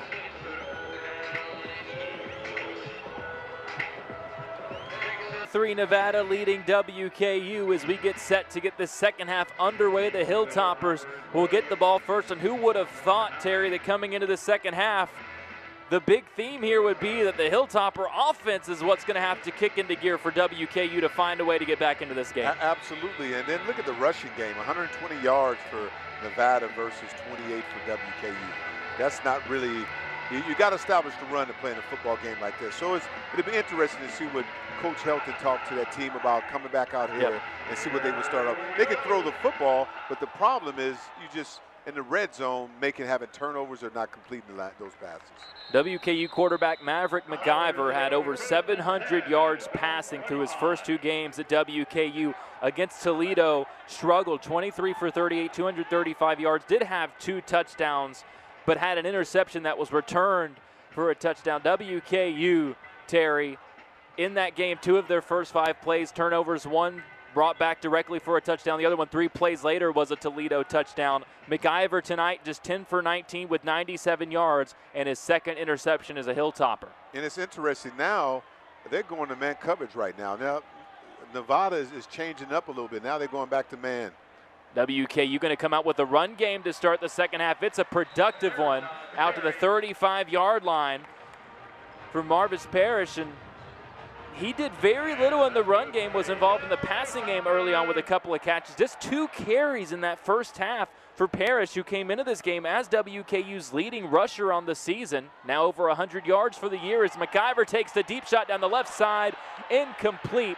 Broken up back in coverage was A.J. Odoms. Yeah, I mean, A.J. Odoms can really cover. But on that play, he's going to have to stop. I mean, you got to go stop and go get that ball at the highest point. But I'm liking the defense, though. I'm liking the aggressiveness. I know that Coach Shelton and offensive coordinator Rick Bowie were beyond delighted with a 10-yard run to start this drive, but less excited about a 2nd and 10 to follow. It's going to be another run this time. The seam on the right side, crossing midfield down near the 45-yard line. Again, they go to Parrish, and again he bursts through for a big gainer. Quincy Jenkins is having a day. I mean, that's what they need to see those offensive line do. Number 63, I give him on that. He has been very good on that play. I would go back there again. Go right back to him on that right side. They do go to the run. He bounces it out to the right side, up near the 45. Got a yard, but much better defended that time by the Wolfpack. If they're giving you the run game, when they go too high safeties, that means they have less people in the box to support the run. So if they're going to give you that, WKU got to take advantage of the run game. But then when they go to one high safety, then you can throw the football. Bit of patchwork on that right side for WKU. Normal starter Devin Smith out with illness in this one. It's number 74, Karsten Upchurch, playing at that right tackle spot right now for the Hilltoppers, the redshirt junior from Mississippi. McIver takes the snap, looking to throw this time, drops it off underneath. It's caught in coverage, being stacked up short of the 40-yard line. Is again the big tight end in Myers. Myers, what a great, we call that the West Coast offense. You call that wide stick. You go up to 6 yards and turn around and try to get upfield, but they made a great job of getting there. Their defense has been all over the place. Number 8, Keishan. Ball at the 41, need to get to the 36 for a first down on 3rd down. McIver rolling right, pressure, drops it off underneath, it's caught. Hutchinson tries to get around the first man, can't, but it doesn't matter because he caught it right at the sticks. Yeah, Hutchinson, you know, he's been silent the whole game. He's one of those dynamic players. I mean, in space, he get him in space, he's like a running back. He's a returner and all that, so you got to make an opportunity. When he gets to plays, he can do that. Now you got one high safety. You got a chance to get the ball up. Across the middle, this one caught, another connection. One man misses down inside the 10, stutter step at the 5, and WKU is knocking on the door. McIver saw that. I can recognize from up here. When you say that one high safety, now it's one-on-one, you got an opportunity to operate. That fake pass over the middle, all the receiver has to do is win, and there was no safety help. Cameron Flowers was flashing across, makes his 5th catch of the season, caught a touchdown in that loss against Toledo, and sets up the Hilltoppers with a 1st and goal at the 5-yard line. McIver takes the snap, fakes underneath, it's caught, and barreling down to about the 2-yard line. Off the completion is Wolf. Yeah, Wolf was trying to, they might have called that play, they playing against Nevada, they might call that play the Wolf Pack. The backup tight end, redshirt senior, played at Kansas State last season after spending 4 years at Wagner. Sets up 2nd and goal at the 2-yard line. LaVale Wright, man, this is when they have a tendency to go some type of trickeration on this play. And they got it strong on the right side. They give it to Wright, stacked up at first, tries to bounce it back left, and McIver pushes him into the end zone for the touchdown. McIver got some strength on that. we keep looking at that show.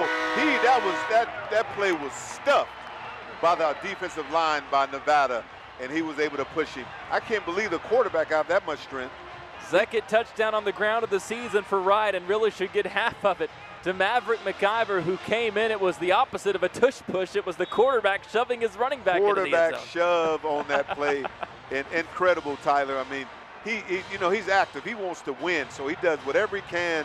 If he takes out a switchblade, whatever he can do, he can make things happen. Just ordinary, like the McIver show, he can just take ordinary things and make magic. It was stuffed at first, but Wright able to make the play with a little help from his quarterback, McIver. That time able to McIver his teammate into the end zone, and just like that, we're tied up at 10 apiece. How will the Wolfpack respond? We'll find out together after this. Being strong doesn't mean going through it alone. Mental health matters, just like physical health. It's okay to feel overwhelmed. It's okay to ask for help. Talking to someone can change everything. Your mind needs care too. No shame, no stigma, just support. We're teammates on and off the field. Your story matters. You are not alone.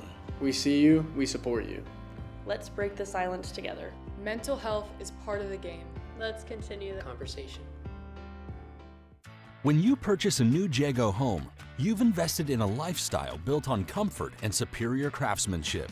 Every new Jago home is energy smart, providing top-tier energy efficiency so your family stays comfortable year-round. Our homes are also protected with a home buyer's warranty and undergoes a thorough inspection for safety, quality, and durability. Proud home builder of WKU Athletics. Discover your dream home at jagohomes.com. Whether you're traveling for work or leisure, Three Springs Hospitality is your home away from home. Each hotel is unique and offers a variety of different amenities to all types of travelers. Parking and Wi-Fi are always free. Plus, select hotels offer complimentary breakfast. The best part is WKU's campus is 10 minutes away from any of our hotels. So be sure to book your travel in the Fan Zone Travel Center on WKU Athletics website. Book your stay today. WKU is home for big dreamers, for those who shape the future, who set their sights high, accept challenges, fuel their passions, for those with a desire to create a better tomorrow. You don't come here to prepare for one thing. You come here to prepare for everything. You belong on this hill, where we engage, learn, grow, and celebrate together. Climb with us at Western Kentucky University.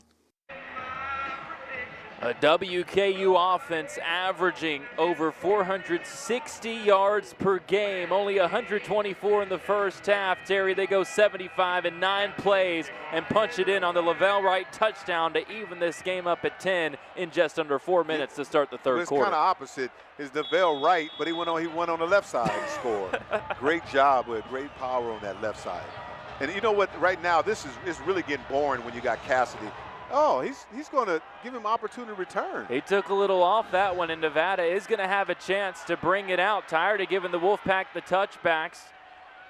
Because of it, they're able to get a few more yards up to about the 28-yard line. A very rare decision from Coach Shelton and his special teams coordinator, Andy LaRussa. Yeah, I'm surprised on that. I mean, if he can get in, that's the first time he never kicked in an end zone. That was maybe a plan. He had a lot of hang time on that. I guess he was expecting a fumble or something. Well, that's Nevada up with their first drive of the second half. Chubba Purdy so far 8 for 12 through the air. 70 yards, does have the interception. Also 9 carries for 25 yards and a touchdown. Handoff goes up the middle, and that's going nowhere. Yeah, man, they're getting fired up on defense right now. I saw Machiavelli finally showing his nose in there. And then you had Jaden Gray has been making some plays tonight, too. That's Machiavelli Malatumau. If you were just joining us, he spent 2 years at Nevada. Captain for this game with the emotions running high, 6'1", 295 senior. Who Nevada head coach Jeff Choate said he thinks it's the best defensive player WKU has on that line. Wow, man, look at these 3 tight ends in, man. You talking about big people in there now. And it's play action, trying to slip the wide receiver underneath. They do. Flag comes in from behind. Like holding there. Jordan Brown takes a big hit for his trouble, short of the 40. As it stands, just short of the first down, but we'll see what the call is as that came out of the defensive secondary. Yeah, it looked like it was holding on defense.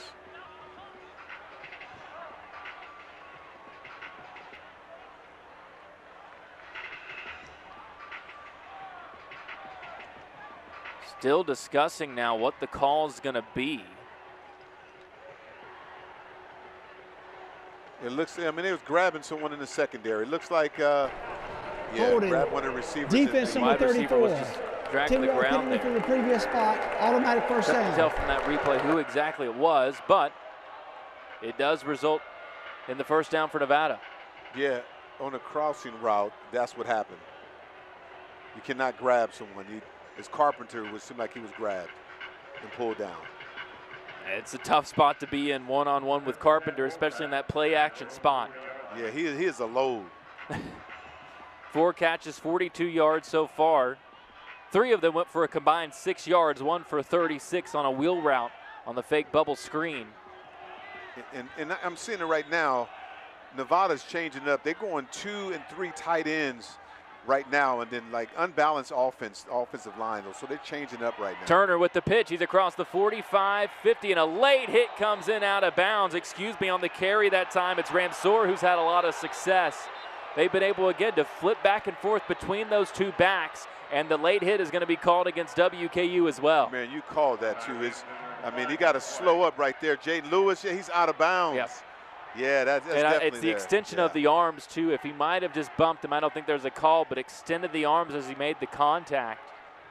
And this is something I mentioned earlier. Unnecessary roughness, late hit out of bounds, defense, number 7, 15-yard penalty, automatic first down. Yeah, the crowd is booing, but that's home field advantage, but that was definitely a late hit. It's the right call, and it's been these big penalties for WKU. There's middle of the country again in penalties per game, but clearly near the bottom bounds, of the country in yeah, penalty yards per game. It's been a lot of these personal fouls, Terry. Yeah, clearly out of bounds. I mean, that was definitely a penalty on that. I know WKU Nations, I mean, you're here watching the game and booing, but that was definitely a late hit. Now Purdy under center, a rare sight in this one, hands it off going right side. Turner hit hard and dropped in the backfield. Oh my goodness. And again, it's Brackenridge making the play. Brackenridge is, man, breaking the ridge, breaking the bridge. He is bringing, you talking about wood, he's bringing the hammer. He's coming through, running straight through blockers, opposing blockers. This guy is playing possessed right now. That's his 7th tackle of the ball game. Came in, Terry, hard to believe, with 8 total on the season. Yeah, he's making that up today. But he's that 3rd string linebacker, and we knew coming in based on the conversation, the team that normally runs a 4-2-5 with 2 linebackers on the field had a feeling Brackenridge was going to have to be on the field more. Exactly. Now they have, I mean, you're right, they made that adjustment. They're playing three linebackers now this half. Handoff goes right side to Turner again. He's wrapped up and dropped once more, and guess who, Terry Obie? It's Brackenridge. You know what? I'm excited. You know what's amazing about what the defensive coordinators have done, and we try to talk to them early in the week. We try to grab it out of them, but you can't fool us, Tyler. We ask them the question. I mean, you usually run a 4-2-5 with only 2 backers, but against Nevada, you're going to have to bring another linebacker that's physical in to play against that line. Tyson Helton told us, he said, I've got a feeling there's going to be some linebacker that plays more. I don't know if I'm going to tell you guys quite yet. We'll all find out together. And I think he knew good and well that it was going to be Anthony Brackenridge, because my goodness, what a game he's played. Sets up 3rd and 9 now. The only issue is when you have in coverage. Screen left side, Bell on. He's stacked up and dropped to the 26-yard line, and Nevada here will have to take or try to take the points with the field goal unit. Oh, man, very physical on the edge there. I mean, they stopped the point of attack. Great stand by the defense. But what I like about that, Purdy got the ball out. It just did not get his feet, just not get going. Great execution by the defense by WKU. But it's not a bad drive if you can get 3 points out of this for Nevada. Safety to Marco Williams, the first one there to make the play, and it sets up a 44-yard field goal attempt for Joe McFadden, would be his season long. As it's up, it's got the distance on it, and it is through. McFadden missed a couple in the 4th quarter in that loss against MTSU. He's done his job today so far for the Wolfpack, 2 for 2 in the field goal department. And just like that, Nevada able to answer the opening touchdown drive of this 3rd quarter from WKU. The Wolfpack take their lead right back 13-10, halfway through the 3rd.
The Wolf of Wall Street, Joe McFadden, now 2 for 2 for Nevada, set a new season high with a 42-yard field goal to put the Wolfpack on the board in the first quarter, and just broke that season high with a 43-yarder to once again put Nevada back in front 13-10 halfway through this third quarter. Tyler Eaton joined by Terry Obi.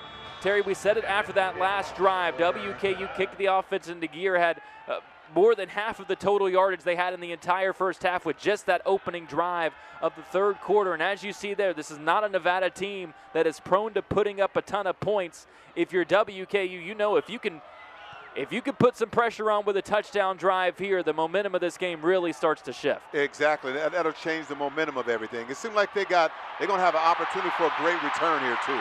A very rare return. We saw last time a rare opportunity for a return granted by the Hilltoppers. Here they get a rare chance for a return, and George Hart, who is having a fantastic game offensively in the run game, brings it out for a great return, sort of the 35-yard line. Yeah, I mean, what a great setup. You know, they call that, you know, the left return, where you set a wall on the left side, but you let the backside free. You just got to have enough speed to get to the wedge, and he was able to get there. What a great call by Coach LaRussa. And how about this chess game with both sides making the adjustment to make the other team bring the ball out of the end zone? Yeah, right now you got two high safeties. You got to run this football right now. It is going to be run to the left side, running out of space was Parrish as he's pushed out of bounds short of the line of scrimmage. Actually loses a couple that time. Maldonado is, man, you talking about on that edge, man, what a great speed. And, man, that kid looked like he's going to play on Sundays. He's got the size, 6'6", 233, redshirt junior. Yeah, these safeties they're switching it up. Now you got one high safeties. Now you can throw the football now. They're not going to keep it in the run game for a gain of a couple back to the original line of scrimmage. And just like that, 3rd and 10. Talk about the opportunity to pick up momentum. For a moment, it stalled for WKU after how explosive that opening drive was. Yeah, MacGyver usually see that. I mean, they were two high safeties, and they came down really quick. If it's only one safety, you bring somebody to fit, it's hard to run on it. Two high safeties, now they're going one high safety now. Now you can throw the football, but they're going to try to bring pressure. WKU just 2 for 7 on 3rd down in this ball game. McIver escapes, drops it off underneath. There's a block set up, but the extra defenders come to help and chop down for a gain of just 5. Yeah, I'm impressed with Nevada right now. They're switching it up in the middle of the cadence, and they're going from cover two high safeties to one and switching it up all the time, and they're trying to confuse MacGyver on these plays. Excuse me, that was the running back coming out of the backfield, Lavelle Wright, that made the catch. But again, not enough. 4th and 5. What a stand by the Nevada defense after WKU basically marched down the field getting whatever they wanted to start this half, and they flip it around and the Hilltoppers go 3 and out. Yeah, great job. What a booming punt. It's going to take its first bounce and spin backwards. There, the wedge game shown off by Maynard. You talking about that was one of your with that iron, that Callaway iron, that pitching wedge with the spin back. Oh man, that was nice. What kind of with the Pro V1 base? I mean, it's a Pro V1X in that spot. Oh okay. Yeah, with the spin on it. Okay, that was a nice play there. Pins it down at the 10-yard line, and that's where this Nevada offense will take over, headed by Chubba Purdy. 9 for 14 with 70 yards and an interception, but that's not the story as a team now, Terry. 148 yards on the ground, averaging around 5 yards per carry as a team. Purdy, just 24 of those. It's been the running back duo of Ramsour and Turner who have really gotten it done. Those two combining for over 100 yards so far. Purdy looking to throw right side, has a man wide open. It's completed with ease, but stepping out of bounds is Bellhonor. That would have been a whole lot more. Yeah, that play was all about the line of scrimmage. I mean, they gave Purdy so much time back there. They've been trying to spring Bellon open too, and finally had their opportunity. If he didn't step out, Terry, there's no telling what that turns into. There's no way you can give somebody that much time. He was back there. He had his lunch, he had his breakfast, and he was eating dinner. I mean, he was back there just waiting for him to get open. Great job by that protection by the offensive line on that play. Bellon, just 5'7", a redshirt senior, spent a couple of years at UTEP. Purdy takes the snap. It's a little triple option. He's going to pitch it at the last second. Turner hit hard and dropped in the open field. That a great job to come up and make the play out of the secondary by Jalen Lewis. Yeah, I mean, exactly.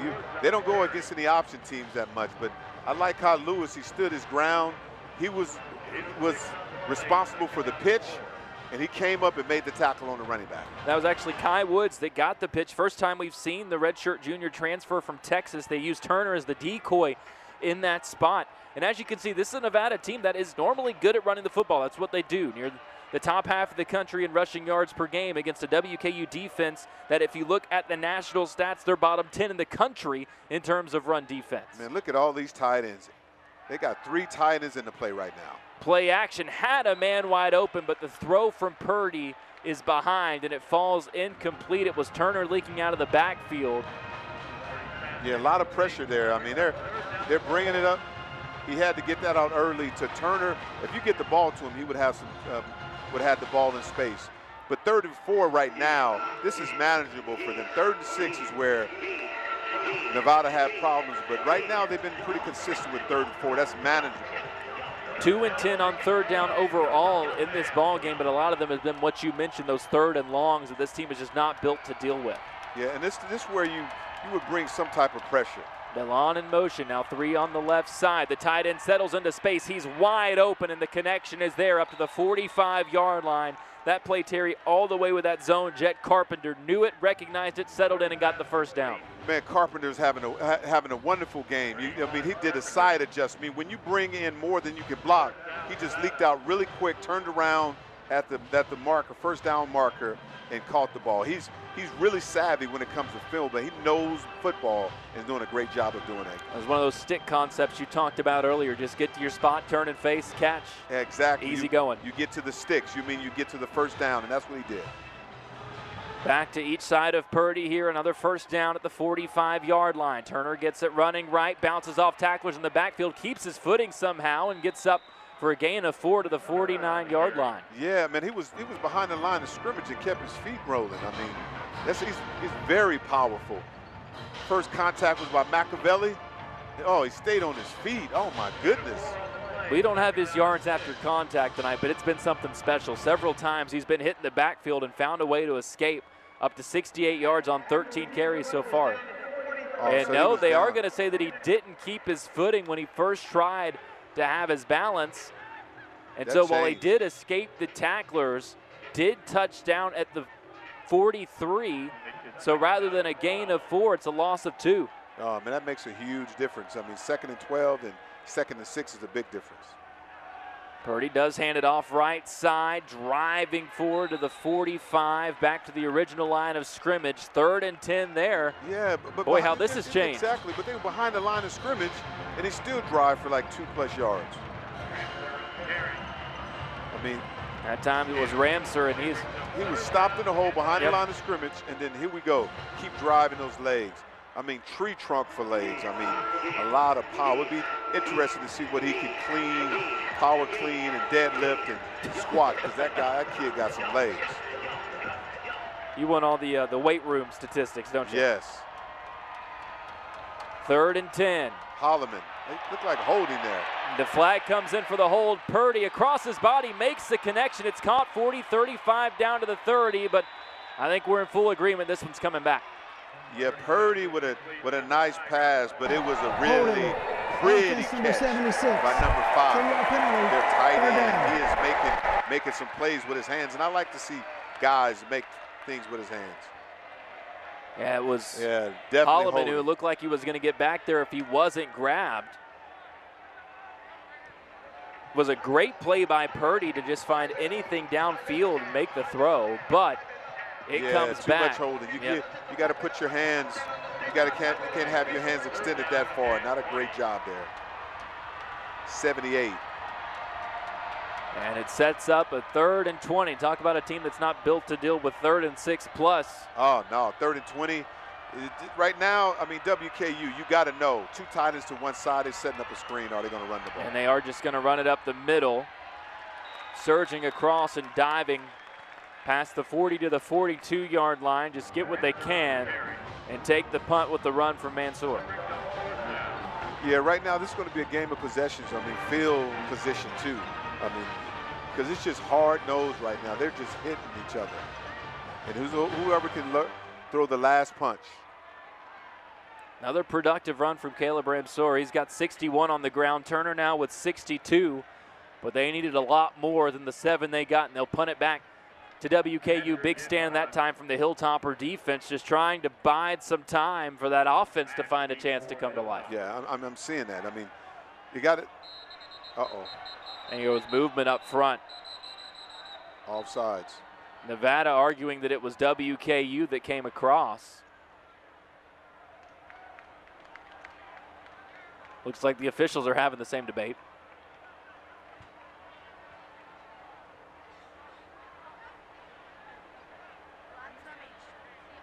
I mean, I think the punter would prefer to be back up. I mean, get a better chance to kick the ball. Closer makes it more precise. I think it's going to be tougher.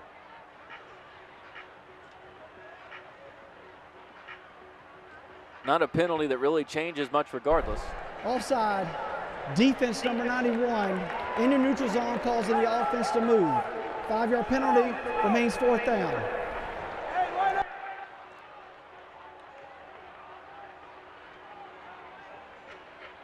Kai Micatrato jumped there in the middle. It does get accepted, so it moves it up. Moves the ball up to the 47-yard line. And Terry, I'm with you. I don't know if that's advantageous or not. We'll see what the result is. No. As Bailey Ettridge tries to pin one inside the 20. Did so earlier on a low roller. This one a bit higher. And it's going to be fielded at the 14-yard line, so still gets the job done with the punt, unfazed by the penalty. The WKU defense unfazed on that drive, but the WKU offense so high-powered, held to just 10 points so far, and the Hilltoppers trail it 13-10. Hilltopper fans, show the world you're a Hilltopper and take the Big Red Spirit wherever you go with the official WKU Athletics debit card. Available only at South Central Bank. South Central Bank is proud to support Western Kentucky University and be the exclusive provider of the official WKU Athletics debit card. Stop by any location and ask about yours today. South Central Bank, the official debit card provider for WKU Athletics. Member FDIC, equal housing lender.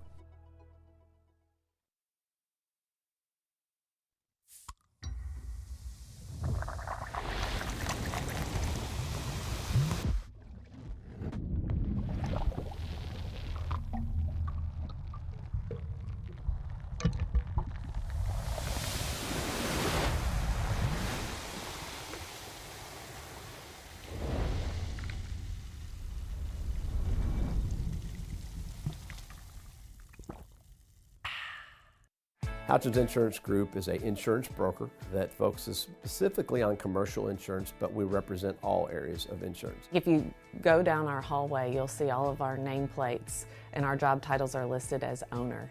And that is truly the foundation of our culture, and I think that's what our customers experience every day through our products and services. We are superior in service and quality. We've got to provide the best resources for our clients day in, day out.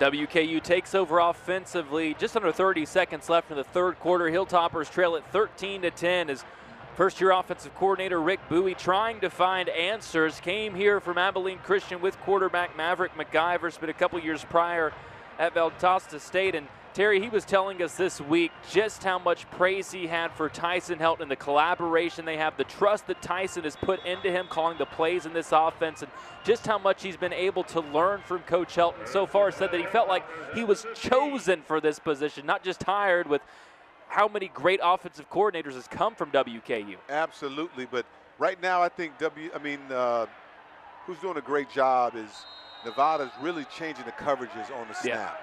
And they're going to a pro style, and that's what the coach is going to. He's going to have to adjust to that.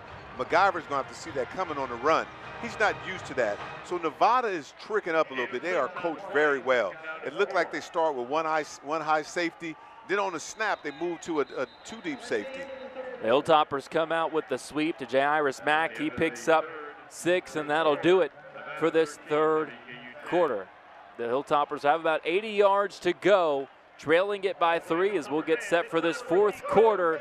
Nevada leading the way. The WKU defense is held up to keep it close. It's going to come down to the offense, or will the Wolfpack pick up their second win of the year? We'll find out in the fourth quarter. 13-10, Nevada leading WKU as we get set for the fourth quarter from Fikes Field here in Bowling Green. Tyler Eaton happy to be joined by Terry Obie. This has been a physical smash mouth game, Terry, as we were talking about it during that break. Nevada came in, Coach Choate said we're going to be physical, we're going to play tough. WKU is just going to have to find a way to win this game, and they're going to have to play to that style a little bit. Absolutely. I mean, because they're going to dare you to run the football right now, and they're switching up on him. So MacGyver has to make sure he keep his eyes and ears open, ready to see what's going to happen. That was a screen to the left side. It's reeled in by Mack. Spun down quickly, though. And 2nd and 4 turns into 3rd and 3. Yeah, I mean, right there, he threw it into a coverage, too. There was cover 2, so the corner was sitting right there. And I was surprised at that. The only thing that's open on when you got 2 high safeties is a tight end over the middle, or somebody's on a crossing route over the middle. Quiet night for the receivers as a whole outside of the big 30-yard catch from Cameron Flowers. And this is when they bring pressure here. MacGyver has a man wide open. It's completed just short of the 30, being stacked up there and driven back, but more than enough for the first down that time for Mack. Yeah, Mack is on the attack. See, so what he did is that's the same was wide stick, but he was a small wide inside guy, got to the first down and make something happen. So with these 2 high safeties, you got to continue to keep the ball over the middle, or you got to run the football. MacGyver fakes across the middle. It's caught. There's the play action tight end connection, and leaping across midfield is Noah Myers. What a night he's had. It's been a battle of the tight ends here tonight. Yeah, I mean, that's a great read. I mean, now he just got to take his time. Now you have to run the football here. The safeties are deep. Get the ball to the running back. They get it outside, being chopped down at the 47-yard line this time is George Hart. Yeah, George Hart is very physical, but on that play, kind of stutter step. Make sure if you can't get yardage, go full speed. Run through the running back. I mean, run through the linebacker on that. But great job by the linebackers for Nevada on that time, pursuing. Pistol formation, 2 wide receivers stacked on the left side. MacGyver takes the snap, handoff up the middle again. Hart spinning through, and he's down to the 42-yard line, needs 3 for the first down. Yeah, I'm liking what the WKU is doing, but you got to take whatever they give you. If they got 2 high safeties, that means they don't have 1 extra person in the box. I mean, they don't have a hat in the box, so you have the advantage. You have to run the football no matter what. Offensive coordinator Rick Bowie was telling us everything in the run game is about yards per carry. That's what we want. And Parrish and Hart both over 5 yards per carry in this one for WK. Now you have to win. You one-on-one now. Now you can get the ball in there. It's one-on-one. MacGyver looking right side, takes the deep shot, jump ball, it's caught. Mack goes up and rips it away from the defender, and WKU is set up inside the 10. Okay, Mack on the attack. You saw that. That's one-on-one. That's the first time they had one-on-one coverage, and he went up there and got the ball at his highest point. But still, there was really good coverage by Nevada on that. I mean, I was impressed. He was right there, just didn't make the play. Kitchen got to make sure he get that ball and turn around really quick. Mack comes into motion. It's a handoff up the middle to Parrish. He's knocked down after a gain of a couple. Yeah, very, very physical. I mean, these guys are bringing it. That pass was excellent. Make sure he got the ball, make sure his players can make it by using his hands, going up at the high part. You know what? That's one of them ESPN, right? And it was Moss, good coverage by Moss. Kenshin there. I just don't think that he fully got the head around it to see it in time. That's just, man, mom better than you, right? You got Moss. 2nd and goal from the 8-yard line. One on the left side. This and now is they a direct shift. snap. Yeah, to running back. Hart takes it right side, inside the 5, barrels in, leaps over the goal line and scores. Just like that, WKU in front, the 8-yard carry on the direct snap to George Hart. I mean, you know, you think about that. I mean, that is, WKU is not known for that. So what they did is direct snap, but then they also had an unbalanced offensive line. So they did the same thing that Nevada would do, but Nevada wouldn't think they would do that, right? They don't practice that. They go to 3 tight ends and run the same thing in direct snap to your big back heart. Not the diamond, not the club, but the heart. No spade? Oh, forgot spade. No spade either.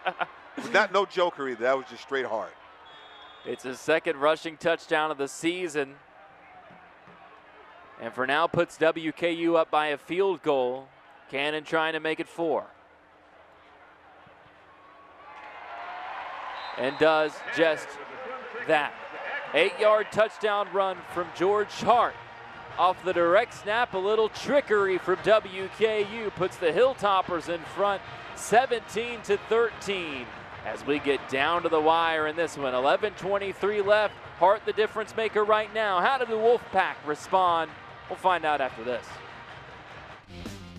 Attention Hilltoppers, Cheetah Clean Auto Wash is proud to support you with 7 convenient locations throughout Bowling Green and Glasgow. And now, we're offering a complete touchless wash at 763 Baker Fields Way. Detailing services at 2270 Scottsville Road and a 10-minute interior cleaning at our flagship location on Cave Mill Road in Bowling Green. Get unlimited access to any Cheetah Clean location for just $34.99 per month, plus free roadside assistance with all plans. Come see why the tops love Cheetah Clean today. Thank you, teachers. Thank you, teachers. Thank you, Coach Prater, for always supporting me. Thank you, Chestnut Ridge Middle School, for always teaching me to stay curious. Thank you, Mrs. Love out of Trent Test Academy. Thank you, Miss Cross, for everything, letting me be myself. Thank you, Miss Young, for all the life lessons you gave me. Thank you, Mrs. Hurdlove. Thank you, Sean Witten, for everything you've done for me. Thank you, teachers. You're appreciated. Every day. Every day. Every day. Every day is game day for teachers. Blue Moon Sanitation provides clean, friendly, and dependable sanitation services at a competitive rate. We proudly offer the newest inventory in units and trailers in the area. For job sites, small and large, we keep in stock multiple portable toilets and roll-off open-top dumpsters and compactors. Blue Moon also provides residential garbage services in Warren and Allen counties. We want your stinking business. Go to BlueMoonSoki.com to learn more about ours. Blue Moon Sanitation, the official porta potty of WKU. Weekdays are a grind. Traffic, overflowing inbox, missed calls. Your weekdays deserve better. And this October, Conference USA is bringing better straight to your living room. Weekday CUSA is back. Conference USA is here to make your weekdays fun again. Enter a world of college football bliss. Treat yourself to touchdowns, turnovers, and the thrills that come with weekday CUSA football. CUSA is the star of the show weeknights all October long. Don't miss 1 second of the action. WKU trailed 13-10 coming into the fourth quarter. The Hilltoppers proceed to go 85 yards and 9 plays and cap it off on the direct snap touchdown run by George Hart. Yeah, what a great job there. I mean, I love the trickeration, unbalanced line. WKU is not known for that, and Nevada was prepared for that. I bet coach is looking on the sideline. Man, we didn't draw that up. We didn't know they did that, because they were outnumbered with the blockers on the outside. And it was Kirsten Upchurch, the right tackle, getting the start with Devin Smith out with illness that paved the way on that one. Now, how will Nevada respond as WKU goes right back to booting the ball through the end zone? We'll see what Chubba Purdy and this offense has to offer. Purdy now 11 for 16 through the air in this ball game. 5 of those completions have gone to the tight end, Jet Carpenter. He's got 51 yards, most of it coming on that 36-yard wheel route. It's mostly been the run game, as you would expect for Nevada. 161 yards as a team on the ground, and obviously still time to go for that. But you're no longer in a situation, Obi, where you can really afford to settle for field goals, because it feels like that WKU offense has hit their stride now. Absolutely, but I love to see Carpenter get back into the game. You don't have to totally abandon the run game, though. It's a fake pitch. It's going to be a throw downfield. It's incomplete as the trick play comes right back at WKU. Unsuccessful, though. Yeah, I mean, he would have had that. I mean, if he had a better throw, that was a good call, good play on that. Oh, you know, we got away. WKU got away with a little holding, too. Pulled Carpenter. They're trying to get Carpenter back into the game right now. I am surprised that he didn't get called for that one. And Coach said, don't be surprised if you see 2, possibly 3 quarterbacks. That was Carter Jones, who they snuck in there, the third-string quarterback, to make that throw. Here come blitzes now. Now you got to bring pressure. Purdy outside, cuts up field, gets to the 27-yard line, only a gain of a couple. And you quickly see, Terry, we haven't been able to talk about this. The platoon shifts basically for WKU up front. They are shifting those linemen constantly. And you know what I'm really impressed about tonight is that WKU is a 4-2-5 kind of defense. But they went to a 4-3 today because that's the only way you can compete against an offensive line like this. Great adjustment by the offensive coordinator. We try to get it off him. The defensive coordinator, we try to get out of him. That's the way you have to do that. And they did a great job. They're back in the 4-2-5 there with 6 on the line. All 6 come with the blitz. Purdy trying to escape left side across the 30. Needs to stretch it for the first down. It's going to be close, and they mark him right at the 35. He was able to scramble and pick up the first down. The Hilltoppers brought the heat. Purdy recognized it and was able to escape. Yeah, that's what he's known for. Great legs there. Getting outside with speed.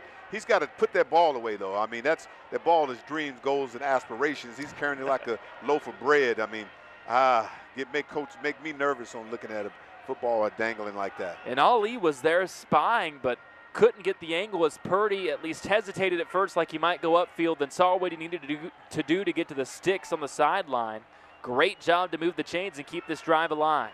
Yeah, and you can run the football still. And they're going to keep it on the ground with a sweep left side. Bell on. He's hit out of bounds around the 40-yard line.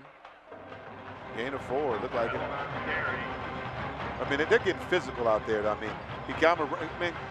We got away with a late WKU fortunate they didn't get another late hit there. Got a late, right. I mean, that was last minute. He was out of bounds completely. Yeah, got very. For all the calls that have been made, a couple of missed ones perhaps favoring Nevada. And this is Nevada. You got to get your guy back in, your tight ends back into the game. You got to throw that ball. Purdy looking to throw downfield, right side, one-on-one. It's picked off, but that's going to come back with the pass interference. I think that was pretty blatant. I don't know about that. They got every right to go for that football. I don't know about that. We're making the game a little different on that. That's a little different. I mean, we'll get another look at it. I don't know. It was either a blatant PI or an incredible sell job. It was one of the two. To me, they're both going for the football, man. You can't call that. Oh, wow. Pass interference, defense number 6. 15-yard penalty, automatic first down. That goes against Nazir Ward, who would have had the interception. His first one of the season. Yeah, you got to give him. He threw the ball up. Everybody has a right to the football. He's turned to the football. It's really tough to tell from that shot where the contact was. Just tough to tell from that angle from our perspective. It looked to me as it happened like that was going to be the call. Yeah. It's going to hold up as it is, and it moves Nevada into WKU territory at the 45-yard line. And they still can run the football here. Purdy hands it off. They do go up the middle like you referenced to the 40.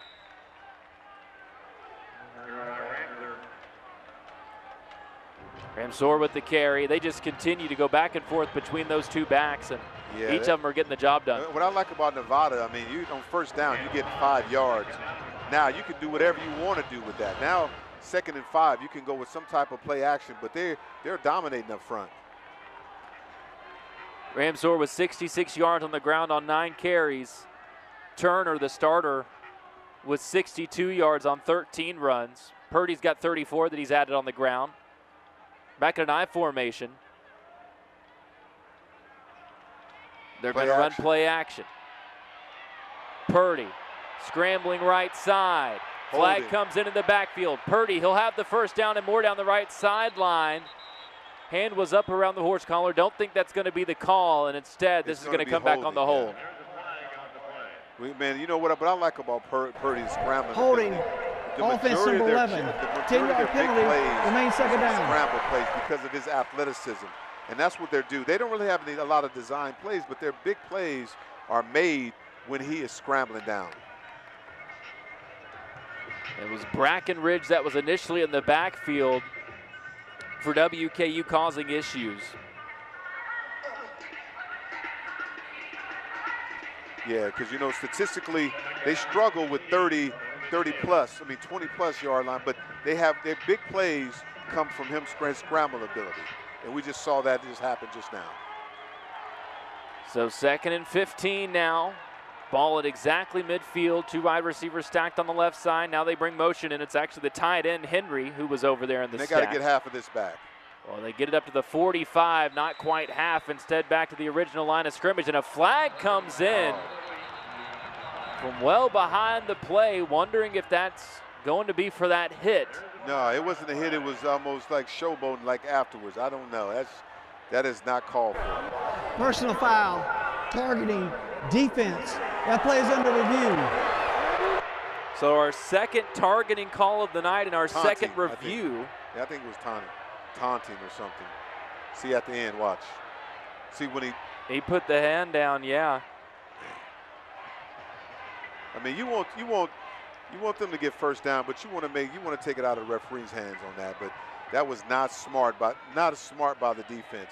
And I think what they're looking at there, and I think what the official threw it for, Terry, was that contact potentially with the helmet, which is still tough to tell from either of the angles if there was contact. But I don't know if that's what the call was for, but it probably should have been what it was for. And I think if they are looking at this for targeting, you're looking at a situation. I don't know if they can then spot that as they're doing this review, because it's just like what happened to WKU last time with the targeting. There were 2 penalties that gave Nevada 30 yards in one swoop. Yeah, they made a mistake. There is no foul for targeting. 2nd down. And here what they end up doing because of the situation, not only is the review for ejection a no-go, they reverse the targeting entirely because it does not look like there was helmet-to-helmet contact made. They can't do anything about the taunting that happened after the play, and as all of it comes to a conclusion, it's now just 3rd and 9 for Nevada. Exactly. I mean, they missed that call, right? It wasn't targeting, it was taunting right here. You cannot do this. Yeah. That's what I thought they called. And for the game that Brackenridge has had, you can't afford to do something like that and be in a spot. Fortunate not to get the call. And so unfortunate that's for Nevada. That's a few calls that have not gone against WKU on this drive that potentially could have. Sets up 3rd and 9 with Purdy in the backfield. Takes the snap. Looking right. Tries to drop it off underneath, but he's hit from behind. It was Holloman that knocked the arm as he was swinging to throw it. Oh, man. I mean, Holloman was coming around on that. Holloman, have your way. Man, he was coming like a madman on that one. I mean, you talked about him earlier, Tyler, and I am definitely impressed with him. On that edge, he made his money on that one. Holloman appeared in 8 games last year for WKU, had 9 tackles already this season. He's got 10 and has been around the backfield. He's deflected a few passes, just a do-it-all player on the edge for the Hilltoppers. As Bailey Ettridge will punt it away. This one high on the right side. It's going to be fielded with a fair catch at the 13-yard line as WKU able to take care of business with the defense holding on to this 17-13 lead. Now a Hilltopper offense that seemingly kicked it into gear on their last drive. Going to try to add to the 4-point margin on this next drive. 17-13, Hilltoppers lead the Wolfpack. Both teams looking to bounce back from losses. WKU falling at Toledo a couple of weeks ago before their bye. Nevada letting a 13-0 lead slip, giving up 14 in the 4th quarter to MTSU, wedged between a couple of missed field goals, including a potential 56-yard game winner at the end. Another tight matchup. Nevada very familiar with these in the first year under head coach Jeff Choate. 8 single-score games as Terry Ovey, Maverick McIver continues to try and settle in late in this one to seal off a win for the Hilltoppers. Yeah, you got 2 high safeties. They're forcing you to run the football now. And that's exactly what WKU is going to do to start the drive. It goes up the middle, churning forward to the 12-yard line. Gain of 4 to start the drive, and Coach Helton said that they would take that every time on first down. I would think so. With Stone Combs, he's having a great play. I mean, having a great game, especially playing linebacker. They're going to have to step up and make some big plays for Nevada if they're going to win this football game. Now they roll into 1 high safety. Run going left side. It's Lavelle right in there, keeps the legs moving, and with that keeps the chains moving with the first down carry. Back to back they go to right to start the drive. And he's able to pick up the first down himself. I'm impressed by this offensive line. Caleb Nita was doing a great job on that one, making plays. You got one high safety. Now you got a chance to get the ball in the air, make a big play, buddy. They're going to bounce it outside to the right side. Some space to work with. Barreling through a defender is right. He has been the man this drive, and each time he's taken advantage. Yeah, he's been running the ball left. Now he's going right outside with the speed, get outside, and there's so many different players. When you start running the football, right, you force that safety to come and help support. And then that's when WK, you're going to have an opportunity to get the ball deep. Because I haven't seen the ball go to number 0 because they're double coveraging him, Henry. Matthew Henry is the deep threat. Exactly. It's been very, very quiet in this game. 1 catch for 7 yards. Now they're giving him an opportunity because there's one high safety. Now there's one-on-one. Goes across the middle. It's caught on the stop route underneath by Musa Berry. You talking about physical, man. I love Jordan. I mean, he is making some plays right now. A.J. Odoms, I mean, he is coming up very physical for a small guy for Nevada. 2nd and 5 for WKU. With that, McIver now at 212 yards through the air. His 30th attempt, he's completed 20. Sneaking the safety down. They set it up underneath. It's caught by Mack. Flag comes in the middle of the play at the 45, and I think you're right, Terry. He's walking away with his hands up is Edward Rambo, which is unfortunately usually the worst thing you can do when it comes to penalties. You're so right, Tyler. You remember we talked about personal that. Foul. The big issue face is mask. They are defense making number so 15. many mistakes right now that's critical. Automatic And you first put down. yourself against a team like this. That walks it down to the 40-yard line of Nevada. Just over 5 minutes left to go. They're going to give it an extra yard to the 39, it looks like. The officials can't decide if it's at the 39 or the 40. It'll go one of them. Yeah, it's definitely a face mask. He pulled it as he running upfield. Come on, man. You're gonna kill your team or hurt your team. So, see what Nevada's gonna do now. They're in a too high safety, but they're gonna try to trick McIver right now. They're gonna pull a guy down, but they haven't. So you got to keep running the football.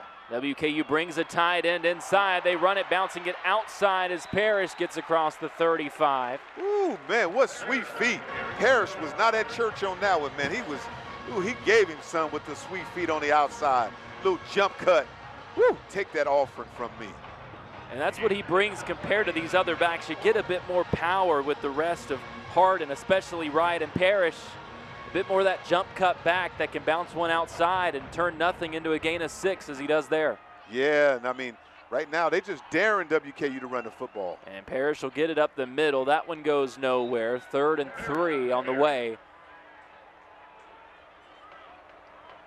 WKU well within the field goal range of John Cannon, but tough to know right now, Terry Obie, what Tyson Helton defines as field goal range at the moment. Seymour, Jackson, Williams, Nita, Jenkins, man, you know what, these guys are playing really good with this patched up offense. This series, they are making some things happen. And they're forcing, you got to run the football again now. They're forcing this offensive line to run or get the ball out to a running back. They're going to throw it outside. Parrish hit and dropped just a yard short of the first down. And now it's decision time for WKU, but it doesn't look like it's much of a decision for the Hilltoppers at all. They need a yard at the 31, need to get to the 30. And the Hilltoppers are going to stay on the field. 4th and 1, leading at 17-13. 3.5 minutes left to go in this ball game. You know, Coach Helton said, you're from a gambling state, Nevada. You gambled on that one. Hey, you know what? I'm going to gamble right now. McIver was able to get it out quickly, and what an open field tackle that time by Kenshin. The slot corner, who is very physical, came into this game with 13 tackles on the season. And WKU is going to take a timeout to think this through. You could either take the field goal, try to go up by a touchdown, roll the dice, go for it. After the Hilltoppers went 0 for 2 with some turnovers on downs against Toledo, left the points on the board. It's a tight one here in Bowling Green. Decision time, we'll find out the answer right after this. You driving at the Nevada 8-yard line, 2nd and goal with 2 minutes left. Nevada, no timeouts. WKU, if they run this all the way down, 40 seconds left on the clock. But as we were talking about during the break, Terry, the big debate here, do you try and score as fast as you can, or do you want to hold on to this ball, take the points, look at a 7-point lead with around 40 seconds left to go? We'll see now how Tyson Helton and his offensive coordinator, Rick Bowie, manage it. Oh, yeah, right now you have to run this football. I mean, I can see this tight formation. They're going to try to get the ball out. Play action, and it's overthrown. A safe throw to no one there from McIver, but they're the big no-no. I mentioned you could run it down to 40 seconds, not with the clock stopping. Yeah, LeBarber, look at that. You know who made the play? We talked about with the 9 tackles. What a game Dylan LeBarbera had. What a great, he forced him to throw the football, but now you're in a situation where you have to throw the football. You can relate to him, California native, 2nd year now at Nevada, has been just special, and he's had a special game. There have been a lot of special defensive performances in this game, but WKU looking for something special to put this game on ice on 3rd and goal. They're going to keep it on the ground, trying to make men miss. Is right, bounces off another tackler, and he scores. Oh, my. I think I would call that something special. Yeah, that's very special on contact. Bouncing ball, left, right, got in the end zone. Oh, my goodness. You're talking about put ice on it with a running the football. Oh, that shocked everybody. Nevada is shocked. Everybody's shocked. Lavelle Wright, the closer for WKU in this game, that turned to him time after time on this final drive, and he pays it off with his 2nd rushing touchdown, this one from 8 yards out. And with the PAT, the Hilltoppers say forget the touchdown lead. We want to make it 2 scores, 24-13, WKU up. And Lavelle has not been wrong. He's been right all night. Look at these plays he's making. Outside hesitation. Oh, you boy, get in the end zone. Can't be denied. Oh, my goodness. Mom, I'm on national TV. All 222 pounds, barreling through. What a journey for Lavelle Wright, Kentucky native from Louisville. 3 years at Kentucky, goes to Austin Peay, finds himself now back in the bluegrass, but wearing the red of Western Kentucky. And in a game so pivotal for both teams, gearing up for conference play, coming off of tough losses, finds a way to drive his way into the end zone and put WKU up 2 scores. And it was impressive, Todd. It wasn't in the air. Yeah. It was on, the running back, unsung, he hasn't started, right? He's got opportunity to play, but so far, him and Hart, at the end of the game, they haven't been the featured backs, but Coach decided to use other people right now, physical backs, and has definitely been positive. Right, with 47 yards. Parrish with 44, Hart with 63 on the ground for WKU, as they've got 145 as a team in this one. And Nevada will take over, trailing it by 11. 1:49 left to go. Plenty of time to make something happen. Stranger things have happened. No, it sounds good. Stranger things have happened, but minute and 49, that would be very, very difficult with an offense like this. I mean, because now WKU going to pin their ears back. Now they're playing cover 2 defense, got 2 high safeties, and they're going to play more of a prevent style, and he possibly could throw picks because they don't really do well right now. Purdy takes the snap, ran an excellent 19-second drill in that game against MTSU, gets it out right side and getting out of bounds to stop the clock. Great start to this drive for the Wolfpack as they're able to work it outside. And it was tipped too, though. I mean, I like that Austin ambush. I mean, he ambushed on that play, man. I mean, no, it wasn't. That was number 25, right? Kai Woods. Kai Woods, the running back. Kai Woods got out of that. These rosters have gotten so big where almost every number has multiple players with the same number. Yeah, I mean, Woods was out of the woods on that. I like how he got his got his feet up and made some yardage after the catch. Purdy in trouble, runs left, drops it off underneath. It's caught across midfield to the 45-yard line, and barreling through again is Jet Carpenter. Yeah, Carpenter, he is putting the foundation tonight. He has been the carpenter. He is laying the foundation for what Nevada's doing tonight. Purdy operating quickly, Wide looks stick. left, gets it out quick. Carpenter couldn't hang on to that one, little behind him, but probably should have reeled it in. Yeah, you got to catch that ball. I mean, we gave him too much love. I mean, but he's been really consistent tonight. I mean, making catches, making plays the entire night. I think he's the leading receiver with He's 4 got catches. 6 catches for 6 70 catches. yards to lead the way Oh my for Nevada. goodness. Came in on the season with 6 catches total for 41 yards. We saw Noah Myers on the other side for WKU. He's got 6 catches for 81 after he came in with 43 yards on the season. It's been a night for the tight ends. Yeah, and I'm surprised. Now we're going to a 1-high safety. I am so surprised. Purdy jump ball is overthrown, trying to get it to Carpenter, just trying to force that issue that you noted earlier. They don't just use him as a tight end, they'll split him out wide and try to get some matchups on the smaller corners. I mean, I like him. They got to feature him a little bit more, get him the football a little earlier in the game. Like now it's almost they got to score pretty quickly here. I mean, because it's almost impossible to do anything right now. Because onside kicks are almost the new rules have made it very difficult.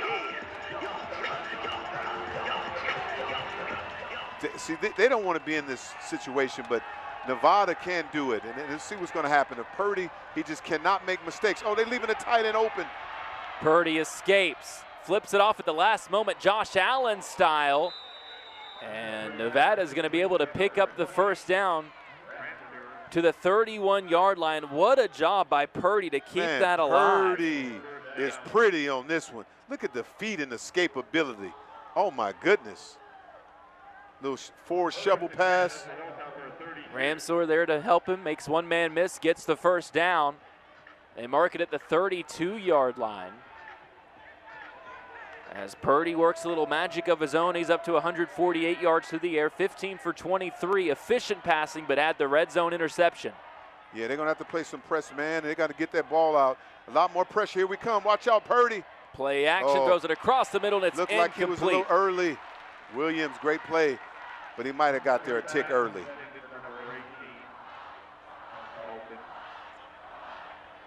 Get another look at it as Purdy rolled out, made the throw. Oh, okay, good. Okay, Williams, what a play. I thought he got there a little tick early.